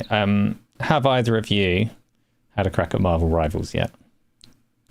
I have. Tell me about it. I don't like it. Oh, it's controversial. I'm glad. Tell me more. I don't think it is, but no, I don't. I don't like it. I've actually put maybe 6 or 7 hours, something like that. I played with it, played on it with a few friends quite a bit, because I was like, I'll give it a good bash. But I just don't get it. It's a very messy game to play. You know, the sense of, because effectively it is a hero shooter, but in third person, and that's fine, except, you know, it obviously, a lot of its design language, its abilities, it apes a lot off of Overwatch and other hero shooters. But the difference is that those games felt like they really conduct themselves in a way that means It was more deliberate. Yeah. It just it's very hard to describe how the game feels to play to me, but it just comes across as messy. It's just very difficult to kind of get yourself together in a team and work together in a proper way. There are so many abilities that cross over with each other. There are so many kind of mechanics that are happening on the screen at any one time, and the visual design isn't particularly good either, I don't think. I can see why some people really like it. I think that's totally fine. But I just don't enjoy it compared to other hero shooters I've played, because it doesn't feel like you can kind of maneuver yourself as a team in the same way you can in other kind of hero shooter games. Notably Overwatch. Shout out Tony, who I'm sure will enjoy that comment. But yeah, it's I just again don't jive with it at all. But there you go. But so, just for context, then, what do you think of Overwatch? I love Overwatch. I'm like a huge fan of Overwatch. Okay.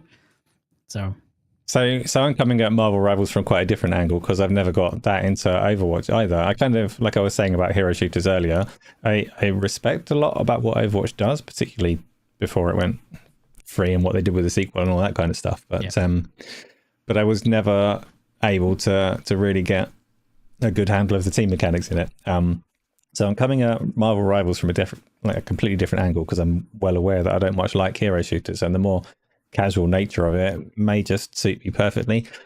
But I didn't much like it either when we played it, for the reasons that you were kind of getting into, in that it does all feel visually quite messy. You can, like, most of the stuff that I knew that was happening in Marvel Rivals, I knew because I'd played Overwatch, not because it was particularly evident from that game. And that's not, like, people might listen to that comment and think that's ridiculous. The interface and the UI is all clear, you know where to go and all the rest of it. Like, maybe so, but there's just a lot of mess and noise in the way that the characters move and things. And it just seemed, obviously, when you're playing one of these things for the first time, you're not going to get a keen sense of how things are or aren't balanced. But particularly at the low levels of it, where nobody really knows what they're doing, some characters felt useless and some of them felt ridiculous. And it's a very difficult thing to balance that kind of thing at a competitive level and a casual level. And maybe you get to a certain point and it all kind of falls into place and you go, Punishers are not the best one at all. It was just like beginner gameplay. But I don't know. It didn't quite do it for me yet. They've got time and it's free, so I can jump in and play it whenever people ask me to play it. But it is doing massively well for itself, right? Mm. So we're going to see it around for a little while at the very least. Well, it's a Marvel IP though, isn't it? Like, we was talking about this in the Discord and saying, like, you know, where Concord failed as a new IP in the looter shooter space with a price tag. Like, as far as this camera's driving me mad. As far as I was concerned with Marvel Rivals, it's free to play, right? So straight away you got the free entry points, then all the numbers spike up and go, oh look, it's going to the top of the Steam charts and this, that, and the other. and it's Marvel, you know, a massive IP. You know, like well, you're naturally going to have people, you know, I want to play as fucking Spider-Man or whoever that ticks all those boxes. And then hearing that, you know, hero shooters don't appeal to me anyway. You know what I mean? So I've not played it personally, but it's all about longevity, isn't it? We see these games where, like, how long has it been out? Like, what, 2 weeks or something? Or 2-3 weeks or whatever. See where it is in a few months' time. You know, see what them numbers are like, whether they start petering away. You know, I just, those types of games don't really do anything for me, so I've not bothered with it. There. Speaking of live service, I'm not going to talk about these because none of us have really invested too much time in them, but a little shout out for the ones that have done it right. World of Warcraft and Final Fantasy 14, the two biggest like MMOs, subscription-based ones, have both had expansion packs that, at least at the point that they came out, fans seem to absolutely love. And I think that still remains true for Final Fantasy. I think the fan base for that game are very, very happy with what it's doing. I don't actually know about World of Warcraft, if people are still enjoying that, if they got to the kind of new end game and fell off of it. Maybe Replicant can give us a little hint on World of Warcraft community feel. But there have been some fantastic big content drops on the stalwart live service games. And we're surely seeing the decline of Fortnite because they released some skibbity toilet bullshit, right? They've got like when they're scraping the barrel that badly, that game's got to be on the down now, right?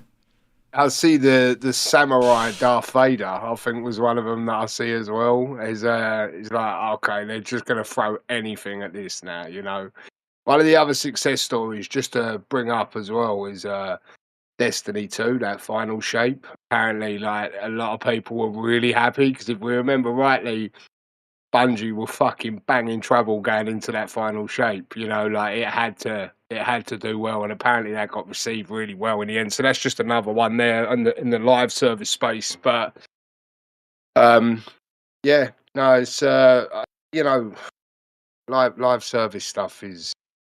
I just don't have the time for it anymore.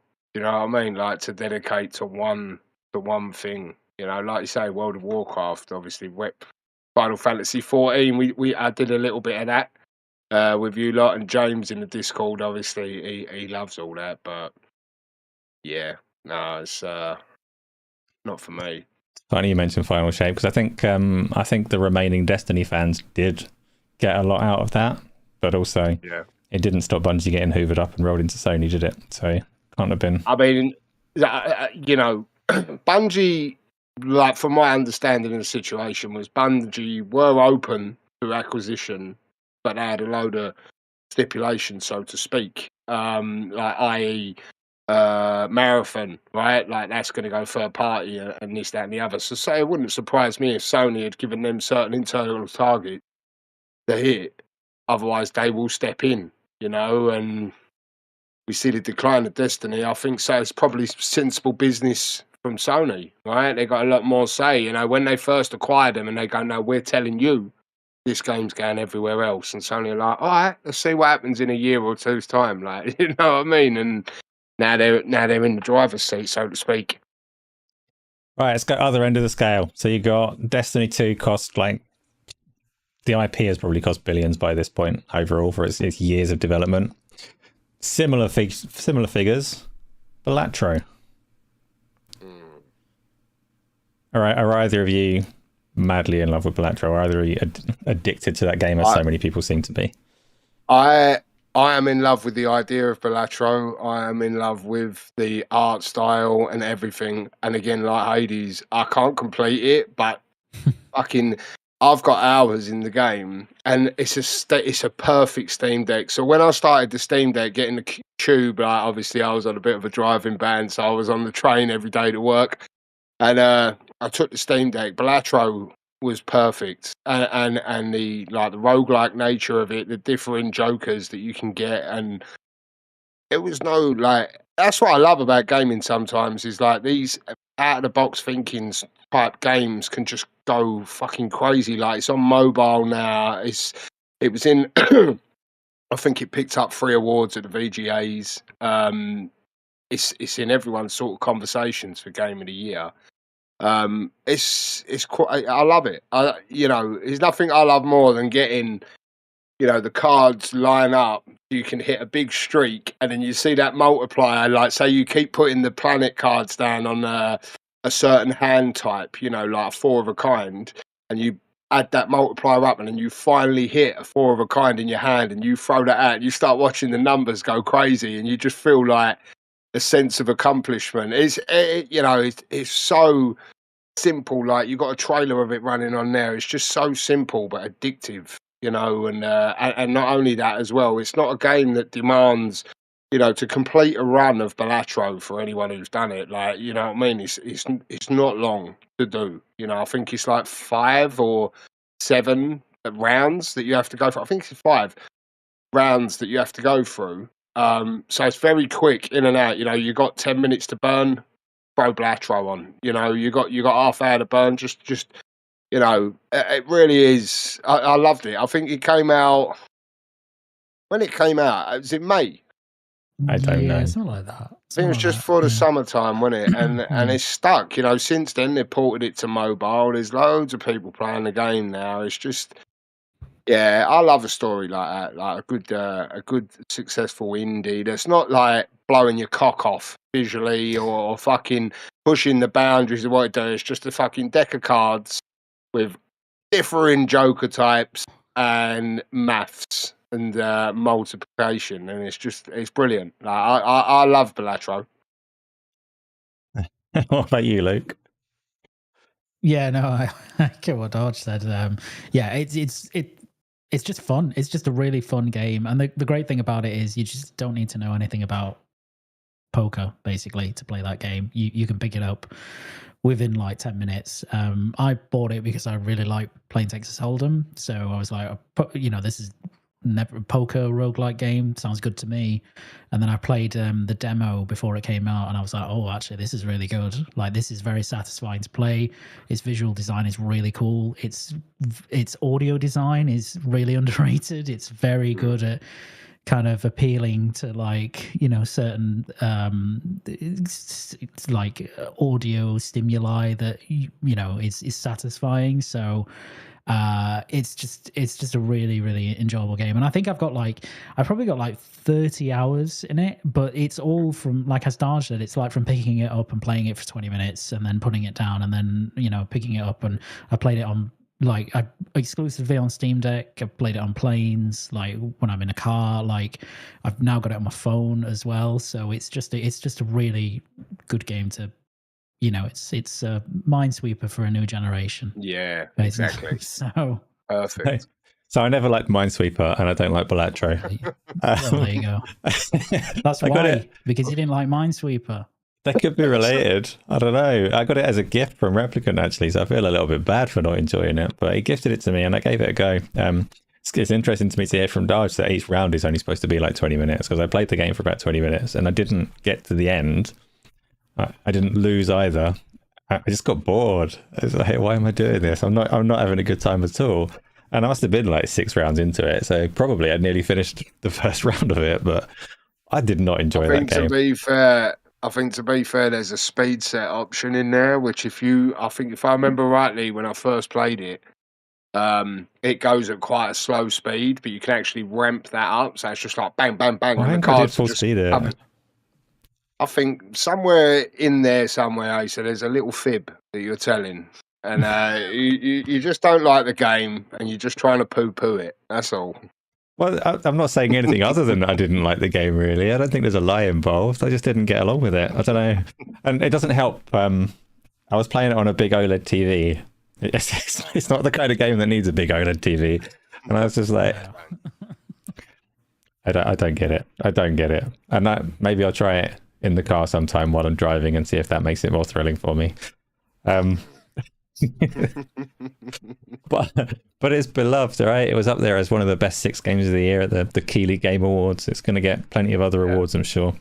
People talk about it all over social media all the time, trying to make me think that I'm wrong, but they're all wrong. Kids are all wrong. I'm fine. I think as well, an element of it as well at the start particularly was the differing joker types.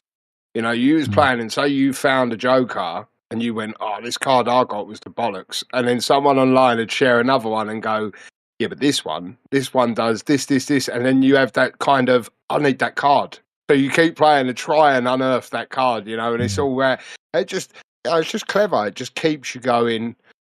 I'm really happy to see like these small little indie teams just create something that just fucking just blows up. It's a massive success story, and I'm fully here for that.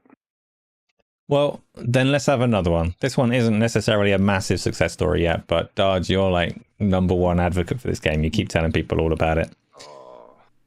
Yeah, it's Indica. Yeah, mate. Indica. Have you played it yet? No, I haven't. Oh, it's not like Luke's finished it now, and like I say, I played it at launch. I think Tony in the server as well. He definitely played. I think Satama as well. He played the demo when they put the demo up on Steam. And is it Unreal 5, Luke, or is it Unreal 4? I don't know actually. I don't know, but it's really impressive. It's a really impressive visual novel game. Yeah, so there's some puzzling elements and stuff like that, like 1000 Extras is kind of maybe a little bit more puzzly. But again, it's another one of those games with a story, and it's the story that it tells. If you stick with it, it's just fucking. It's for how much they charge for these games. We sit here and say about Suicide Squad, full price, or this, that, and the other full price. These types of games, Balatro, 1000 Extras or Indica, like whatever it is, £20. Say, and say it's 10, 12 hours, whatever, to go through the stories. The stories that they tell, in my opinion, are absolutely worth the money.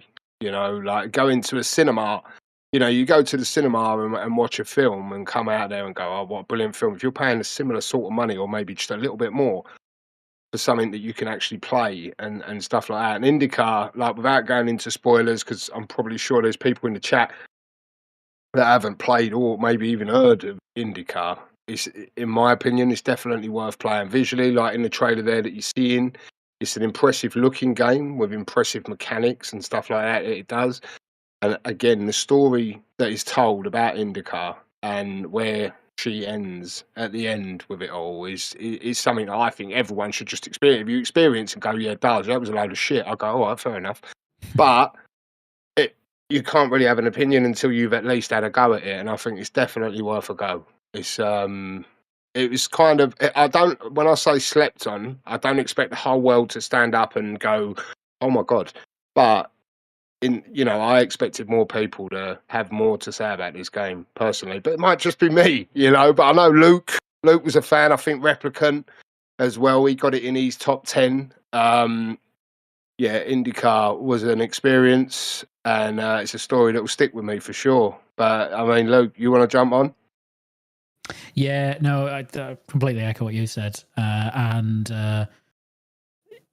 Well, Darge very kindly gifted me the game. I actually played the demo when it came out way back in the year, and I really enjoyed it, and I just never got around to it. And it's a super weird, like it's one of the weirdest games I think you'll play, but in a good way, because it's very unique. It's only like 4 hours-ish long, if that. Actually, it's probably a bit less than that.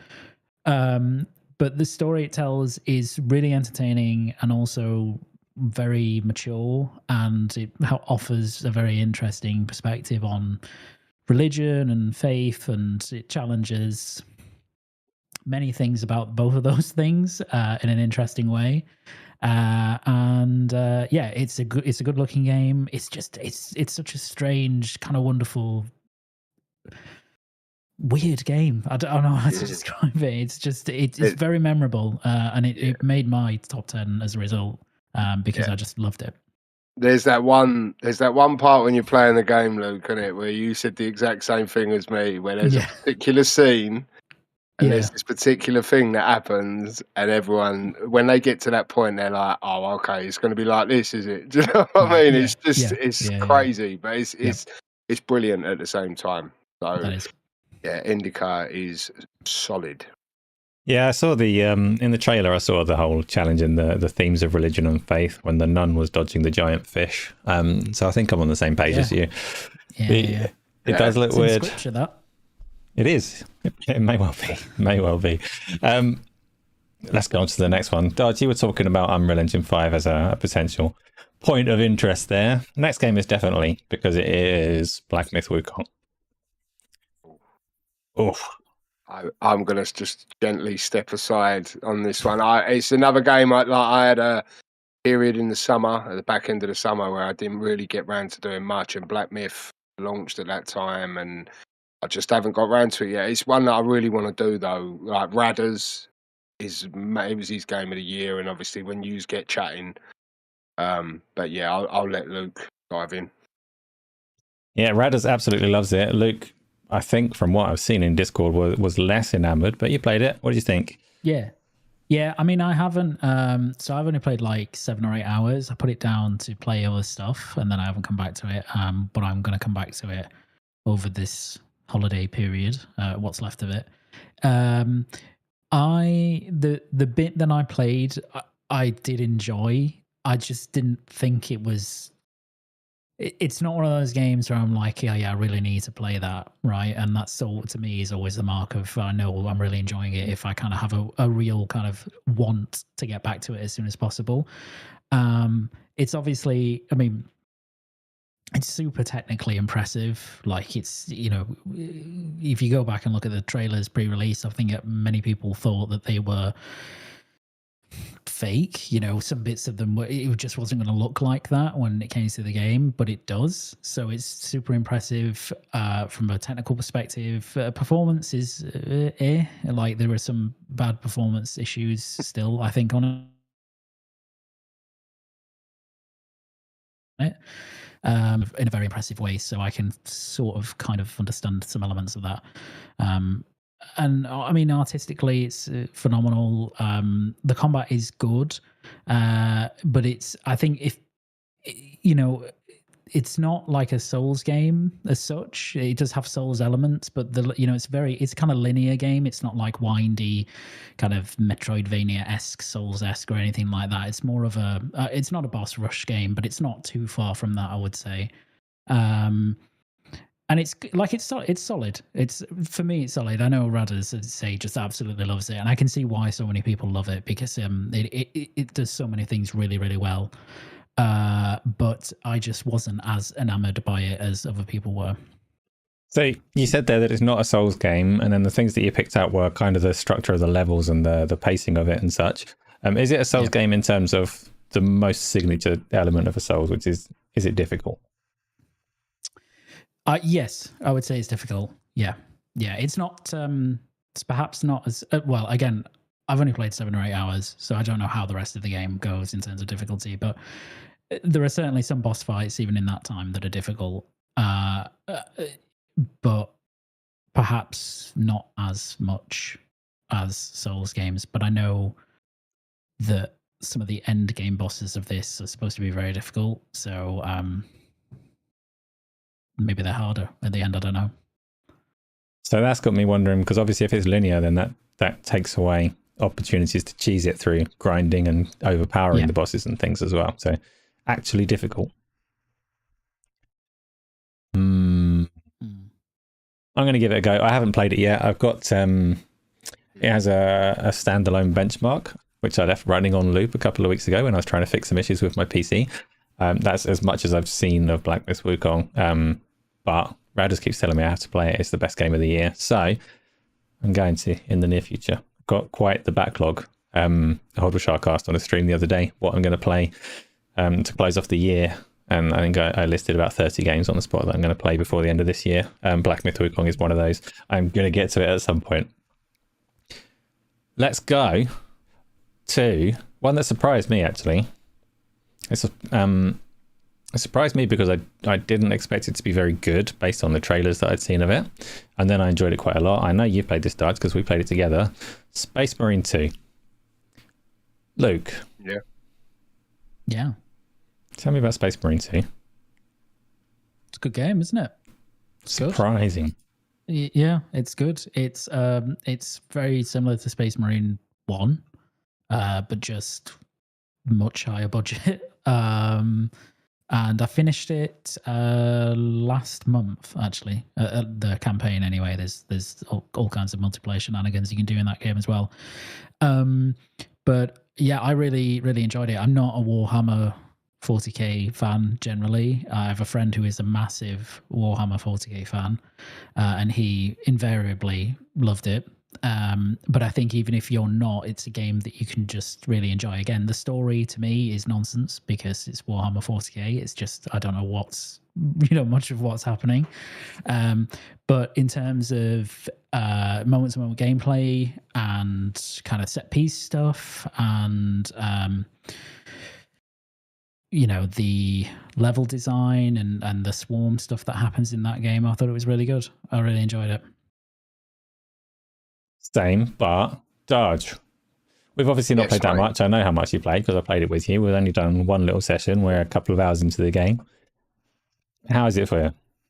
I felt like when I was doing my own personal games of the year, I felt I'd be a little bit fraudulent throwing this in there, given we've only had one or two sessions with it. But first impressions on playing this game was it's gorgeous looking. Like graphically, it's like Luke said there, the budget on it.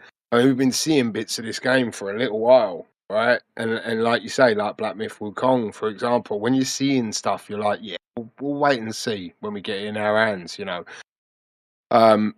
Gameplay wise is brilliant. Like we've been playing it, and I'm loving it gameplay wise. Like I said, it reminds me of, obviously very much going to have similarities to Gears of War. And I just think if it continues the way in which it goes, which I'm assuming it will do because I know Luke and how he is and stuff like that, it's going to be another quality game. I'm thoroughly enjoying what we're playing with it. I mean, like you say, story-wise, these types of games may be a bit ignorant on my part, but like with the games that we've been playing of late, that some we've spoken about already, I lock myself in for a story, right? Whereas with this game, the story will always come secondary to just playing the game, right? And especially when we're co-oping it, I'm not like, we've done this before, with like Outriders, and it's like, are we with the story? Because I'm not with the story. But Space Marine 2 looks absolutely quality, and if there's other top 10s and things like that this year and it's on there, I wouldn't be surprised, because it's started really promising for me. Yeah, so the reason that I said that I was like surprised by how good it is to play is I watched all of the trailers in advance of it coming out, and obviously the aesthetic, you can't look past a Gears of War comparison. Like, these are clunky guys with a third person over the shoulder perspective, and Gears of War is like made by its cover system, which is notably missing from this. So I was looking at the trailers going, well, I see a lot going on and I see that it's pretty, but the moment to moment, I'm not sure if it's gonna hold up with that layer removed. But then when it came to actually playing it, the reason that it surprised me so much is there was so many more mechanics in play than I expected. With the way that the melee works, and it is like counter system, and it's tagging and shooting system to mix up what you're doing. The moment to moment was just far better than I thought it would be based on what I'd seen in the trailer. So I'm thoroughly enjoying it for the first couple of hours that we played so far. We do stream this one. We do co-op streaming a little bit differently, so we capture both of our perspectives, and we are going to stream through the rest of the campaign and see what's what. But at this point, yeah, thoroughly enjoying a bit of Space Marine 2. Can't wait to get back into it on, I guess we'll do that on Tuesday. New Year's Eve we'll figure that out another time. This is not the time or place, but we'll sort it out. We're going to go on to another game that I know both of you love this one, actually. I haven't played it. Silent Hill 2. It's up. Yeah.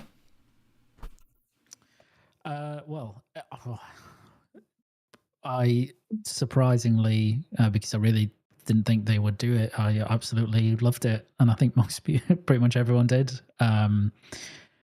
It's absolutely fantastic. Like, it's really, really, really, really, really good. And I think I didn't really have much confidence in Bloober. As everybody knows, I don't think many did. Right. Yeah, rightfully. Yeah. And kind of the more they showed of this game, the less confidence I had until they did like a gameplay demonstration. I remember Darge, because you pointed this out and you were saying, "Oh no, it looks quite good here," and I was like, "I don't." Was that the Tokyo Game Show? No, was it Tokyo Game Show, or did they do there was some Japanese presentation they showed an oh no, it was after a state of play.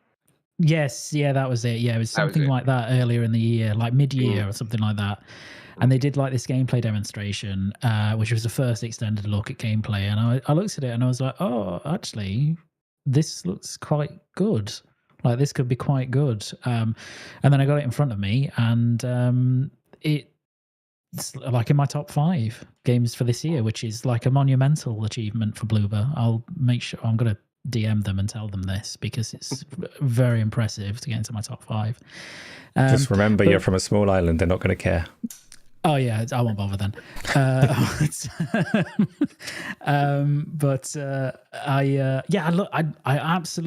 absolutely loved it. I loved it so. Like, I'm a huge fan of the original.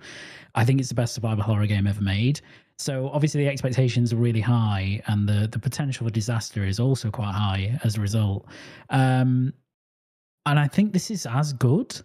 Like, it certainly feels as good, and they've improved, things like the combat, which were a significant weakness of the original, whilst maintaining the atmosphere, and then pushing like a level of fidelity that is bonkers. I genuinely think this is and people are going to disagree, I think this is the best looking game this year, because there is so much detail on the screen at any one time, and it's very texturally satisfying. There's so much detail everywhere. And just think, like, Luke Roberts does James, he's the voice actor. He's unbelievable. I thought he could have won Best Performer. The soundtrack is Akira Yamaoka, who did the original, so it's predictably amazing again. The stories, obviously the story of Silent Hill 2, which is one of the best horror stories ever told in any medium, I think. It was amazing. It was just amazing. It just surprised me so much. I think, Darge, you probably felt similar-ish about it. Yeah, so I got it at number 2. But top 10, like, where it's easy to list games out. When it comes to ordering them, that's when it gets a little bit, you know what I mean? Because it's been quite a strong year for me personally, like, with the games I picked. But I got Silent Hill 2, and the reason being is, obviously, I was speaking to you whilst I was playing it, and obviously I remember playing the second one. I was obviously a young boy back then, but I remember playing it, and I don't remember a lot of the story, so to speak, you know what I mean? So playing it this time around was like redoing it, you know what I mean? Like, but not only that, relearning the story again, and like, we were talking while I was playing it, and what Bluebird, like, obviously with the medium and them getting the development rights to do this game, like, and Konami being Konami of the last few years, you instantly start thinking, fucking hold on, this is going to be a car crash, And they didn't show it well at the start, and then I think it was after a state of play, they said stay behind for an extended look at Silent Hill 2, and then, like, in that one, we started seeing more of the volumetric fog in Silent Hill itself, and we started seeing the environment, and they were taking you through, and they was going like, and like I've said to Luke, what they do really well, as someone who loves the Resident Evil remakes as well, obviously you got to remember, with both of those series of games, they were fixed frame, like, whereas now they're open, like, it's a linear, but like with the gunplay and everything's different now. But what Bloober do really well in this game is they make you feel claustrophobic. They make you feel closed in all the time. Like, I'm playing this game, I was always on edge. Like, the way I explained it was like, with the Capcom Resident Evils, there's kind of some jump scares and stuff like that. But whereas with Silent Hill 2, it's just genuinely fucking haunting. Like, when you're in there, it's a very, like, with the audio design, we spoke about this, Luke, it's not like key areas, and key soundtracks. There's just sort of random whispers and stuff that you'll hear, and you're like, what the fuck? Like, it's just proper.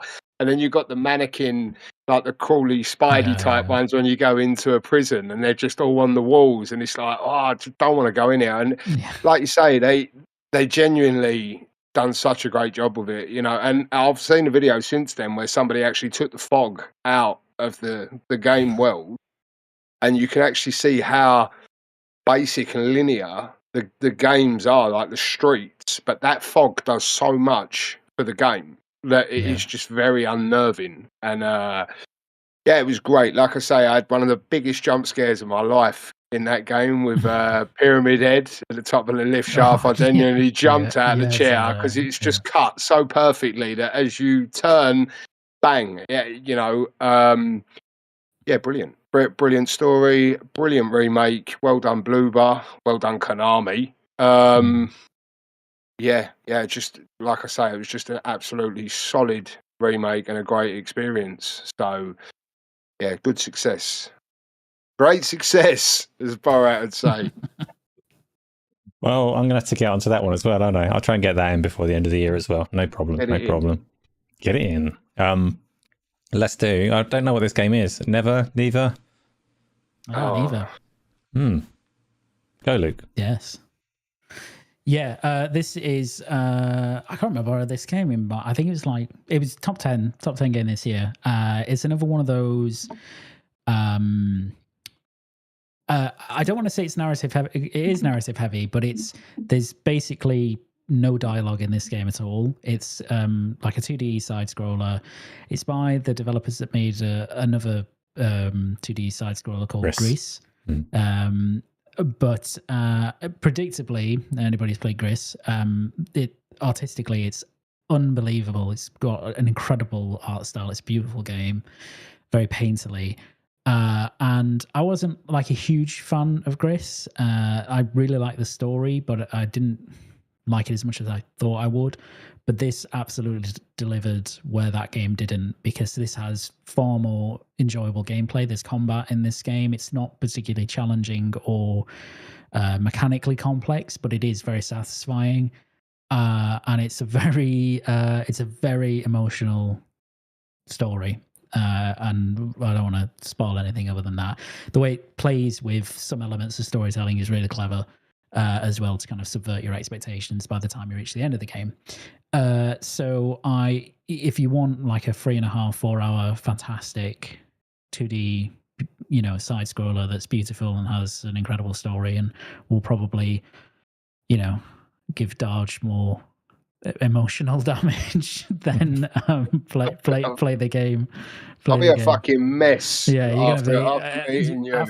After this one in particular, I think you'll be so I told the story to my wife because she wasn't going to play it, and she was crying by the end of me explaining the story. And there was no visual aid in that. So yeah, it's a very good story.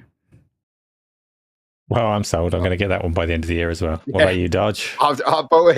I see. Me and Luke actually exchanged lists earlier before we came on, and I said to him I'd seen that Never and heard a lot of it. And another game this year, another one that neither of us, I don't think any of us have played, is that Riven, the remake of Riven. But which looks incredible, by the way. But anyway, Never. So I looked it up and then just did my usual, which was buy it. And then now Luke's told me what he's told me. Yeah, I'm gonna have to buckle. I'm gonna have to buckle up for that one.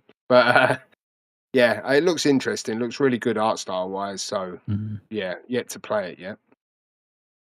We're getting through the list. Not too long to go, but there have been a lot of good games this year. So let's talk about, this is another Luke one. I say it's a Luke one. It won Game of the Year at the Keelers. So it's one for a lot of people.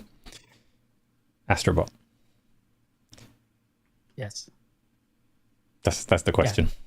Astrobot. Yeah. It's my Game of the Year. From the minute that this was revealed, like the first trailer, I'd literally said right after the trailer, I was like, that could very well be Game of the Year. And I was right. It did actually win Game of the Year at the Game Awards. So it's just a fantastic, creative, fun, well polished experience. It's probably the most polished game I've played this year. It's probably the game that gave me the most joy from playing it. The last time I remember having this much joy playing a game was Mario Odyssey on the Switch. And that is probably one of the greatest platformers ever made, I think. So for this to kind of give me that same feeling, it probably is a testament to how good the game is. And like it's just very creative, very mechanically interesting. It kind of brings ideas into the game and it disregards them very quickly, and it just keeps things fresh. And it's a bit like if anybody's played It Takes Two, where it kind of introduces something and you get used to it, and just as you get used to it, it gives you something else new. This game does a lot of that, and I think that's the mark of like a really, really talented studio. There's very few games that do this because it's very difficult to do that. And it's a platformer, so it's not going to be for everyone. And I'm coloured by the fact that, you know, I'd love platformers, so naturally this was going to appeal to me. But I think also, if you're just even remotely nostalgic about the history of PlayStation, like it's a fantastic ode to that. And the amount of love, you know, like the genuine kind of reverence for characters in PlayStation history and you know, the hardware and stuff that's in this game is really nice. It's really refreshing. It's done in a way that isn't too it's not too cynically done, like it's not too commercially done. I think there's a genuine kind of reverence for a lot of these characters and a lot of the franchises. It's just brilliant. It's just absolutely brilliant. So it was my game of the year. It's just jumping in quickly. It's interesting because that Jake Baldino guy on that Gamer Ranks, he said about this game, and he said, "Isn't it funny how like a type of game that apparently nobody was interested in anymore, i.e. the platformer, wins Game of the Year."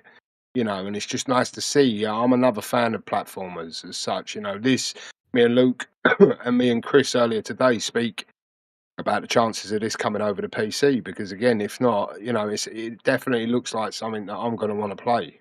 So I hope it does come over to PC. Yeah, me too. But yeah, like Luke said, it has that DualSense integration and stuff like that. But yeah, it just looks like a quality. Obviously, it's one game of the year, and I know like people say whatever they want to say, but regardless of that, it's another one of those games that's come out this year that unanimously everyone's going to say brilliant game, one way or the other. It's good to see, because I'd like to see more platformers. You know, I think they're. I love a platformer. Do you know what I mean? I can just quite happily just get on with that, and I'll just be quite happy and content. But yeah, have you played it, Asa? I haven't, and I'm really torn on what Luke said, because he mentioned two games there. He mentioned Mario Odyssey and It Takes Two, and I really like It Takes Two. Specifically, I cite the way that it paces its mechanics and introduces something and lets you play for it just enough before moving on to the next thing that's fun. But I don't like Mario Odyssey very much. I've been playing that one recently, like over the last couple of weeks, and I don't get it. Just doesn't. I've never been a 3D platformer person, really. So, I liked It Takes Two, but there aren't many 3D platformers that I've enjoyed. Starting with Mario 64, I didn't like. I played Mario Odyssey, and it's got some things about it that are fun, but they're all ruined by Mario going the whole way through, and it's like, fuck off. So annoying. So you might get on. You might enjoy that. Yeah, you might enjoy it. Yeah. Okay. All right. Sold. I'll give it a go. It's very, very quiet compared to Mario. So it'll probably be a game of the year. Right. Okay. I'll get to it. Astrobot is on the list of things to do, because I do really enjoy It Takes Two. I've been playing that very recently as well, because I'm playing that through with my wife at the moment. It's a great game. Yeah, next one. So Astrobot, one thing that I would criticize about it is it has no VR support whatsoever, and Astrobot has a legacy of VR support, and that's, nobody cares apart from me, but I get to run this little show, so I can say I wish it had VR support. But this year has actually been really strangely good for people that do enjoy VR, so I'm really quickly just going to briefly skim over those. I know that turns some people away, so I won't spend ages, but we've had 2017, 2018, there were quite a lot of like reasonable budget VR games. There was no market for the look of that Darge is gone. He's left the room. He's like, fuck that. VR, I'm going to go get a Red Bull. And off he goes. Yeah, 2017, 2018, there were VR games. They were all funded by the likes of Meta. Like Valve obviously had Half-Life and stuff like that. And it was a great time to play things that you couldn't play in any other way as the industry kind of discovered the medium. And none of those games really sold. And it kind of died. And there were a lot of years where there was pretty sparse release schedules. There was just not much coming out and not much to do. The hardware was still improving and there were still things that you could play forever, like your racing games and whatever else. But there weren't that many games coming out. And at the turn of this year, or towards the end of this year, I should say, starting with Hitman, that wasn't very good. You've had an Aliens game, you've had the Behemoth game, you've had a Batman game, Triangle Strategies come around, there's a Metro game, Blade and Sorcery has had its proper release. And these are big games. I love Metal Hellsinger as well. I've been playing that in VR. There's actually games to play in VR in 2024. And I don't know if it's going to carry on. I don't know if we're going to keep seeing games coming out next year, because you get the impression that a lot of the reason these games exist is that Meta are throwing money around. And I don't know how long that's going to last. But it's great while it does to see things coming out that I can play. So a little 2024 shout out for the few niche nerds like myself that enjoy playing in that medium. What's a VR exactly, James? It's the best way to play games. It's the opposite end of the spectrum from a mobile phone. Further over you go, the better they get, the more work they get. VR is just fantastic to me. So I still love it. Speaking of niche things nobody cares about, Darge. I'm being mean. Lots of people care about this. Soul Reaver, remastered. Is it everything you hoped for? Has it tweaked your nostalgia in just the right way? I mean, like going back to Silent Hill 2, what I would love is, Silent Hill, Soul Reaver remake with volumetric fog and, path tracing and everything else. But, the powers that be decided to just give me a remaster, and it's enough for me, just picking it back up. Obviously, Steam Deck, it runs perfectly on the Steam Deck. It's amazing. And I didn't realise, it's been so long that actually I think it's one of those games that I think if you click the right stick or the left stick in, it goes between the classic look and the remaster look. And there was a good hour that I was playing it on the classic look and didn't realise, and was like, this is so good. And then I think I was trying to remember the buttons and clicked it in and it all changed. And then I was like, oh, hang on, yeah, I'm only making my way through them. Obviously, I know Soul Reavers 1 and 2, the Legacy of Kain. I think it's a series of games that is just slept on, and whoever it is, whether it's Eidos, whoever has the rights to them now, if it's Crystal Dynamics or wherever, really feel like we need a new entry in the Legacy of Kain / Soul Reaver story, because it's so good. But like I say, getting a remastering, going to play back as Raziel, I don't know if they've used the exact same audio and remastered the audio and everything, but it's just, if you haven't played these games, definitely maybe wait for them to drop in a sale. I think there are only Radders actually gifted me this. But yeah, they're definitely games worth playing. I think they're games for me personally that will stand the test of time, especially with a remastering, even if it isn't the remake that like Silent Hill or Resident Evil 2 or all this get, even just this remastering alone is enough to experience these stories, because they're just great games. And I got it at number 10 on my games of the year. I know technically it's a game that I've already played, but I put in brackets when I put the list out just cause, innit? Because I love him. I love the series so much, and I've got to give them a shout out, that they're actually back. So yeah, Soul Reaver 1 and 2, get involved if you haven't. What about you, Luke? Is it one for you? Yeah, I've not picked it. I've not picked it up yet. But I was a huge fan of 1 and 2 back in the day, and I think the franchise is fantastic. So I'm once I've done some other stuff, probably Dragon's Dogma 2, I'm going to pick it up and replay these. There, I might do it one day. Got a big backlog, and they're not that high on it, but I am interested in giving it a go. Next one, very high on my backlog, because people keep on insisting that I give it a go, and it won't take very long. Darge. Mouth washing. I'll tell you what I'm going to do. Yeah, I'm going to pass this one because this was Luke's recommendation to me, so he deserves to give it all the praise first because this was his baby. Go on, Luke. Yeah. What a fantastic game this is. Just kind of out of nowhere. I heard about it vaguely from someone and looked at it, and I was like, that looks super weird. And it's called mouthwashing, so I really want to know what it is. Should I put the trailer up for this, or is it one of those that you should really just dive into without seeing? I think the trailer would be all right, wouldn't it? It'd just be saying about take responsibility and stuff. Yeah, the trailer's fine. Again, it's just bits out of context, so it's okay. People will see it's kind of like PS1 low poly visuals, which I love. It's 2.5 hours long, so it's a long film length, this game, but it's probably like the joint most memorable game I played this year. It does so much in that short space of time. And again, it's not a game that's really focused on gameplay. If you want a mechanically challenging, varied, interesting game, it's not that. It's very, very, very, very story heavy. And it presents its story in a non-linear way. So it's kind of jumping through time a lot. Not a big space of time, like a couple of months.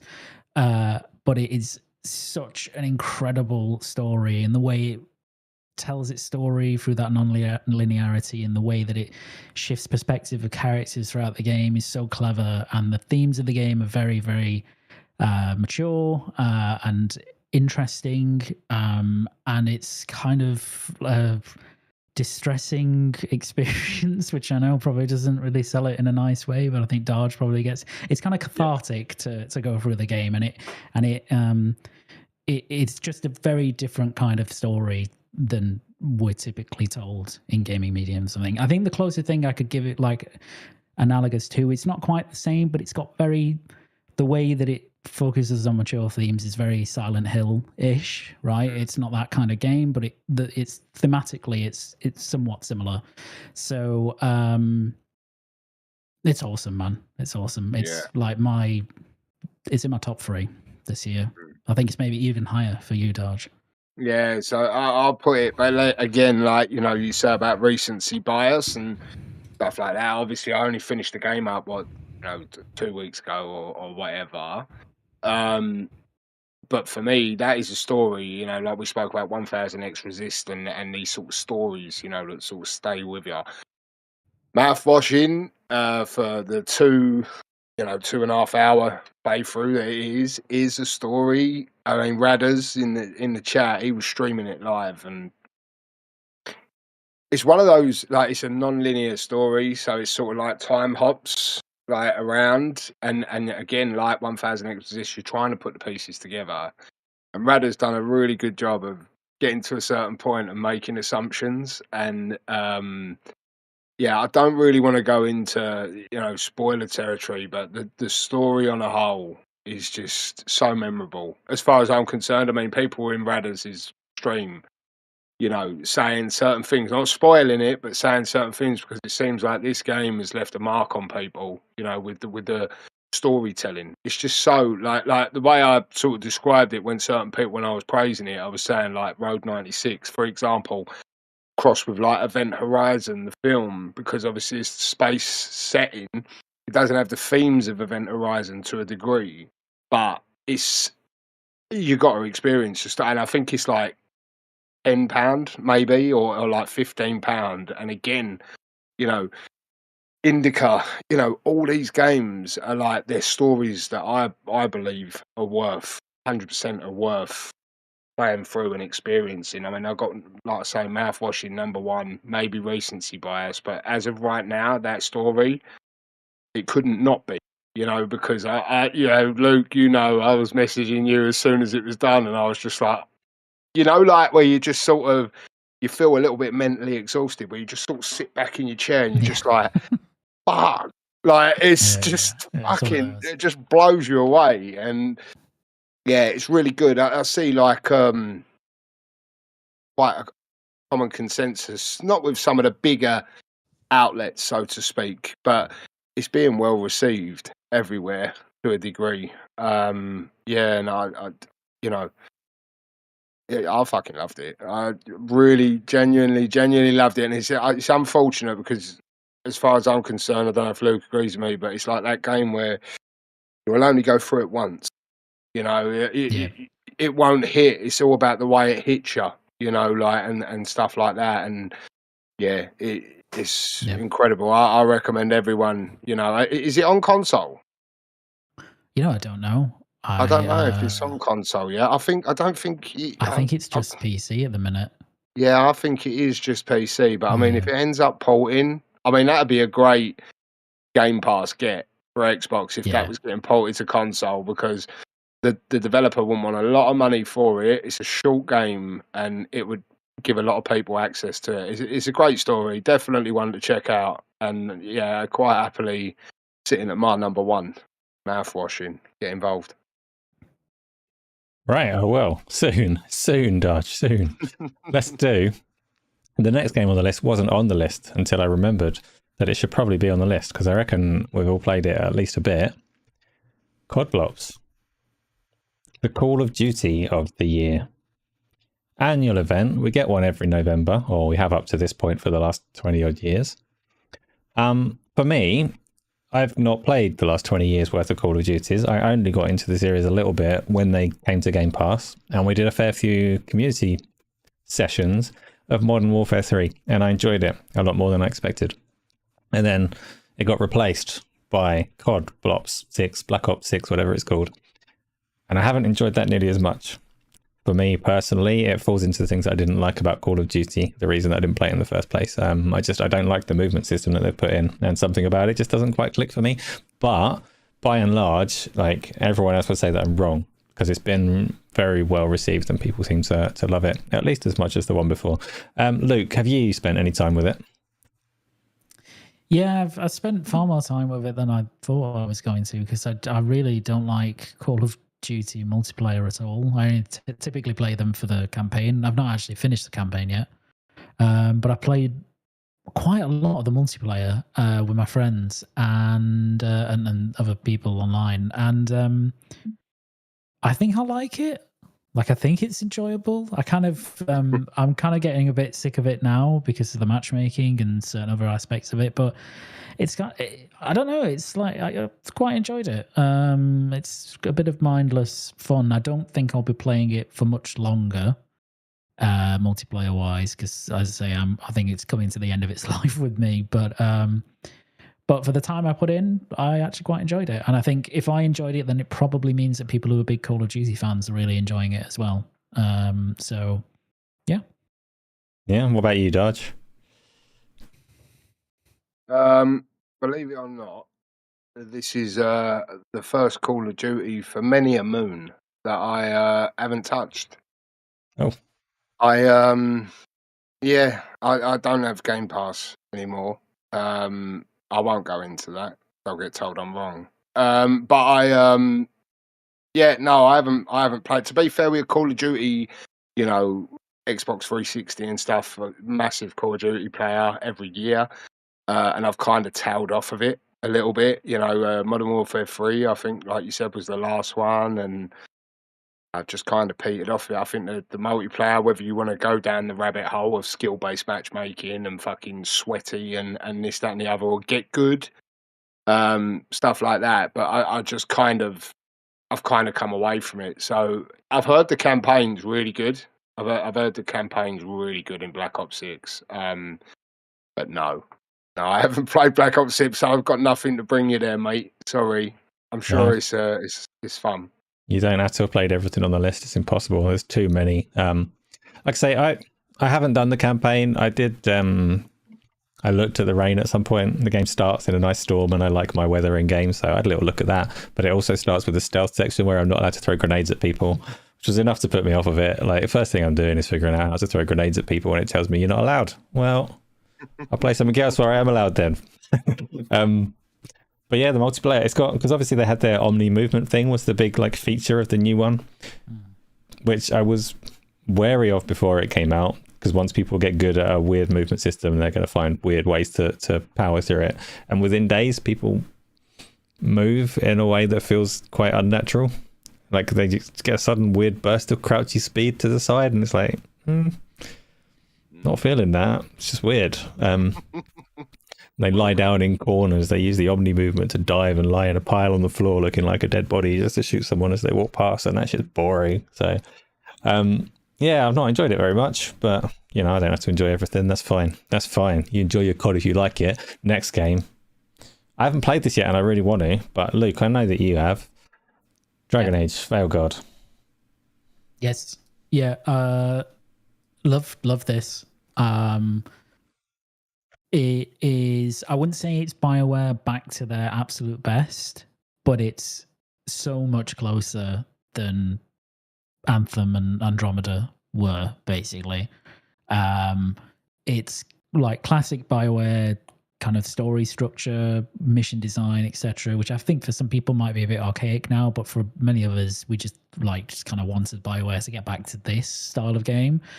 And it's very much that. I think it took me about 40 odd hours, and it is a really enjoyable RPG. It's kind of leans a bit more into the action RPG element than other games before it, particularly in the combat. But there are still meaningful choices that you make throughout the game. There are still dialogue choices that that have impact on the story and all of that sort of stuff. All of the stuff you'd expect. Lots of party members, interesting backstories. Visually, fantastic looking game. I know the art style was a bit divisive when it was revealed, but I think if you play it in person, you'll see it's an attractive game. Turn off the bloom. You've got to turn off the bloom in this game because it weirdly obscures everything. It's like a night and day difference when you turn bloom off. It's so strange. Great hair. Great hair is immaculate. It's so yeah. DF actually mentioned it. They did like best graphics of the year, and I think they put this in their list because of the hair in particular. It's really good. It also runs exceptionally well on everything. It's really well optimized, and it's just great capering story and a BioWare method. It's good. It's really good.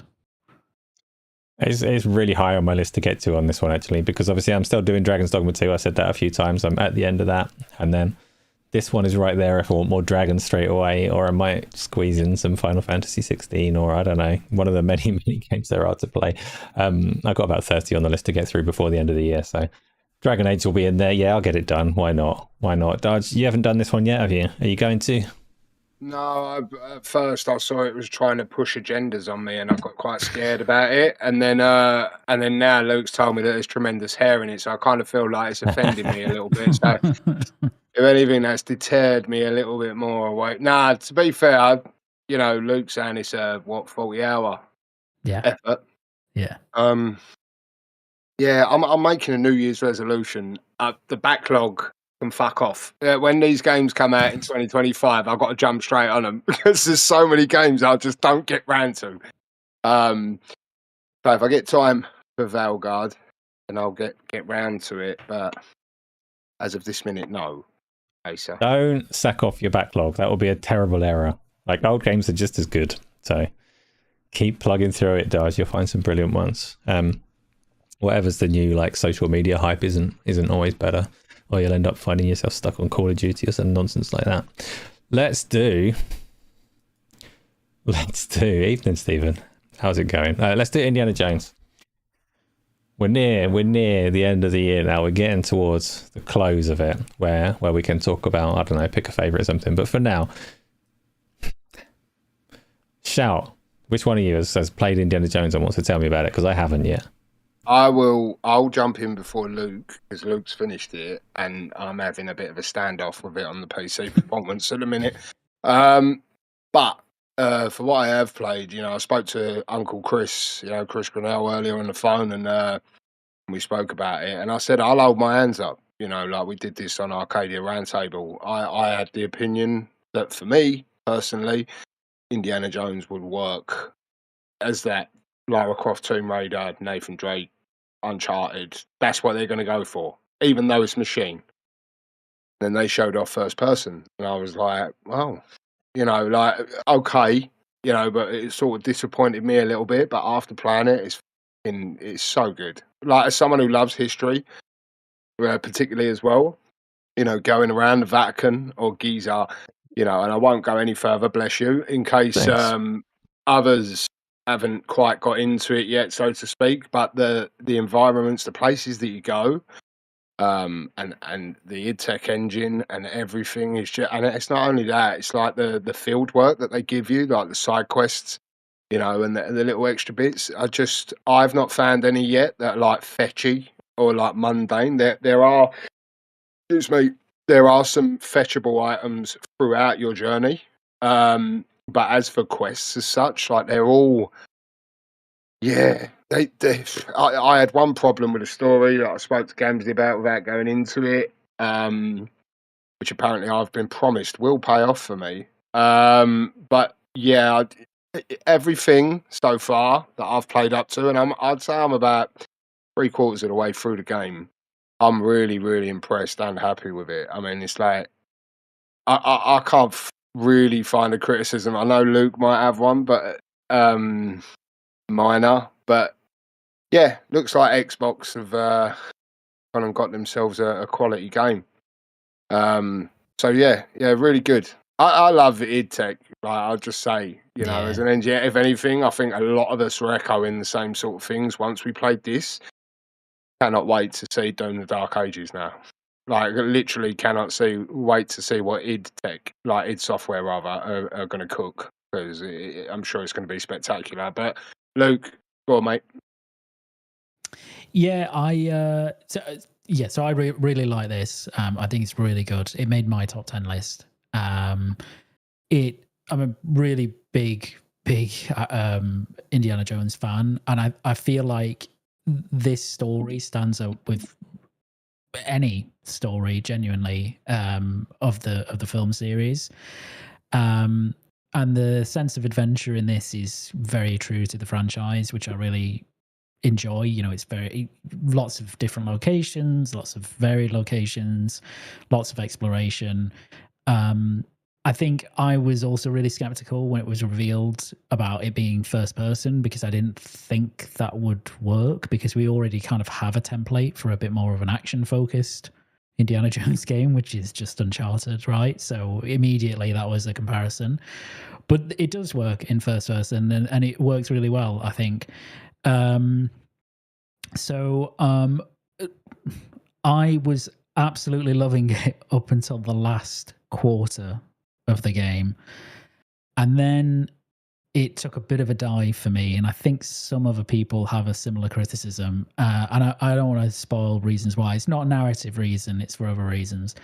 And it just, some bits of this game, it's such a strange game, because at times it feels super polished and probably like one of the most impressive games you've ever seen, and then it's janky and not very polished, and you're thinking, is this what's happened at this, like, why is it like this in this point?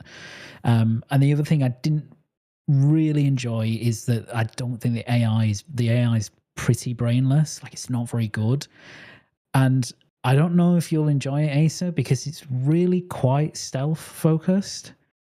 You're doing it wrong. Grenades. There is, but I mean, you can. The thing is that you can explore like different options to tackle encounters in this game, but the moment that you start making any amount of noise, you're completely screwed. Like, you're just completely screwed, because it punishes you immeasurably for doing that. Now, I don't mind that at all, because Indiana Jones has never been a gunslinger. He's not someone who kills a lot of people. So he's not Nathan Drake, but it does funnel you into that style of gameplay, and I think for some that will be off-putting. I'd be interested when you played it to see what you think. How far you get with how it plays. But yeah, it does a lot of things really well, and I think Digital Foundry actually gave it their #1 graphics of this year, specifically the PC version path traced, I don't know if I actually agree with that, because I think at some points I think it does look like the best in this year, and then other points it doesn't. But anyway, but yeah, it's a really, really good game. It's in my top 10, but that last section sullied it quite a bit for me, particularly the final boss fight, which I mentioned on the Discord, which was, I was sending messages to Darge, actually, just raging about it, and getting really, really annoyed. So yeah, but it is it's a very good game. It's a very good game. So my plan was for that one to be my kind of Christmas game. I'd play it over the break, but the break's already been and gone, and I didn't play it. So yeah, another one for the list for before the end of the year. I'll get to it. Trust me, it will get done. It won't get done. The year has been terrible if you listen to some people. Gaming in general, this generation has been terrible if you listen to some people. But we just listed a ton of things that I think are mostly awesome. And that's not, we weren't particularly doing it as like a positivity celebration show, just trying to pick good things. We're just picking stuff that we played. I'd say we've had a damn good time in there. And we haven't mentioned Dragon Quest 3 Re-Fantasia. We haven't mentioned Metaphor, which is one of the biggest, most popular games of the year, because none of the three of us have got to it yet. Grand Blue, Riven, probably hundreds of other games. So your favorite we might not have mentioned. So shout it out if you've got a particular game that we've completely missed off of the list. But generally, I'm very pleased with where gaming is at the moment, in that I get more than I can possibly hope to play. We're going to have a little go around to find, like you might have mentioned it as the show's been going, but we'll say anyway, you have to pick one. Your favorite game of the year so far. Mine, I said when we were talking about it, is still Final Fantasy VII Rebirth, which doesn't make it necessarily the best game of the year, because it already holds a special place that makes it easy for it to take that crown as my favorite. So yeah, that's a simple answer for me. It's what I expected going into the year. It paid off. I didn't love every minute of it, but I loved the overall experience of it. That's my favorite. Luke, one game. What's your favorite of the year? My favorite of the year is Astrobot, but there are a lot of games that are very close to that. In particular, 1000 X Resist and Mouthwashing, but I'd say just Astrobot. Gaming with Passion just mentioned Stalker 2, which we didn't mention at all either. Yeah. Loads of games we didn't mention. Yeah, so it's been a busy year, you know. I was just going to touch on you saying about pointing at one, you know, and I think we all were going into this year kind of anticipating Dragon's Dogma 2 to be in the Game of the Year discussion, you know, like from the early previews and stuff that we see at the back end of last year. It's been another good year, you know, like for me, my Game of the Year would probably narratively would be Mouthwashing, because I just, again, there's that level of recency bias with it. But then if you took yourself away from that, I'd probably say Silent Hill 2. Either one of them two, because Silent Hill 2 is obviously a longer experience, closer to AAA, got some quality graphical features and stuff like that, and it's tense, the audio design and everything like that, and it really did creep up on me. You know, it kind of reshuffled. You know, we spoke not too long ago on a stream when we did Gears 5 Hivebusters, and you were saying, and I was like, kind of had Hellblade still up there, and then Silent Hill leapfrogged it, and then since then, you know, you've got Mouthwashing, 1000 X Resist, Indica, you know, these story games that are going to stay with me have just sort of gone boom, boom, boom, boom, boom, and it's all sort of changed around last minute. So, yeah, Mouthwashing is incredible. Like, I mean, FTW is going to go and play it in a minute, and I'm waiting to see how he receives it. But yeah, Mouthwashing or Silent Hill 2, basically, whatever. No, you have to pick one of those. If I had to pick one, I'd just say Mouthwashing, because for such a short experience and the way the story is told with the non-linear back and forth, and I got heavily invested in the game, like in the story, and it pays off tenfold as far as I'm concerned. So let's just go Mouthwashing, shall we, if you're going to push me into a corner. That's bold. So we've had Mouthwashing, we've had Astrobot, but we're all agreed that the best game of the year was Final Fantasy VII Rebirth. Replicants just mentioned Elden Ring, Shadow of the Erdtree we didn't mention. Yakuza Infinite Wealth we didn't mention. It's So many good games. like I mean, Flight Sim, it's a personal Flight one, but Sim. Flight Sim 2024, you know, that career mode, I was a big poo-poo in it. And then once I started doing that career mode, you know, and it's just impressive anyway. Sons of the Forest came out this year that me and Grinnell was playing at the start of the year. I'd like to go back to that now and see what state that's in, because that was in early access. Just been another good year. It has, isn't it? It's also been a year where I think we had podcasts going at the start of the year, and then we had a massive break, and I stopped them entirely. This is the first one back. Now I say the first one back, kind of implying that there's going to be more. That's because there's going to be more. That's the plan right now.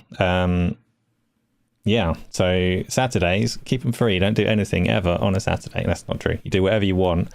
But if you want to watch a little podcast to talk with us on a Saturday, then those are going to be going on at 8 o'clock UK time. And yeah, I've enjoyed getting back and talking about some games. So thank you to both of you. Thank you to everyone that has turned up. Luke, tell people whatever you want to tell them. Go play mouthwashing. That's what you should do. And 1000X Resist and many of the other games we've mentioned on here. And when you've done that, go and watch, go and see me gush about those games on Twitter at LukeSteele90 and same on Blue Sky and stuff if you want. Very nice, very nice. Darge, it's your moment. Yeah. Say whatever you It's want. my moment. Hang on, let me sit upright for my moment. Yeah, much like Luke, still find me on Twitter at Darge Knight. I might have to join this Blue Sky one. Apparently, I've been told it's a utopia where everyone's really kind and polite and they're not radical over there at all. Yeah, and like I say, Asa, you know, this is good, you know, doing it again. You know, I enjoy talking with you, Luke, you know, Chris and whoever, you know, just good conversation. Been a good year. There's plenty to look forward to next year. Death Stranding 2, PC day 1, hopefully. But if not, I'll go and buy a PS5 Pro. That's just how it works. Yeah, so that's it. And you'll probably see me here again sometime soon. Thanks, Asa. Yeah, that's awesome. Yeah, you can find me in those places as well. I use Blue Sky a bit when I'm supposed to be working, but mostly my place is the Discord server. So if you're not already in there, then do hit the link that's in the description of the video. It's the best place to talk about games. None of that social media nonsense. Get into the Discord, chat there, join the games there, stick around for more podcasts, more split streaming and some other bits and pieces. And thank you for coming by. I'm going to press the end button. I don't know for sure if this works, but I'm pressing it. Yeah, good. I'm not stuck here.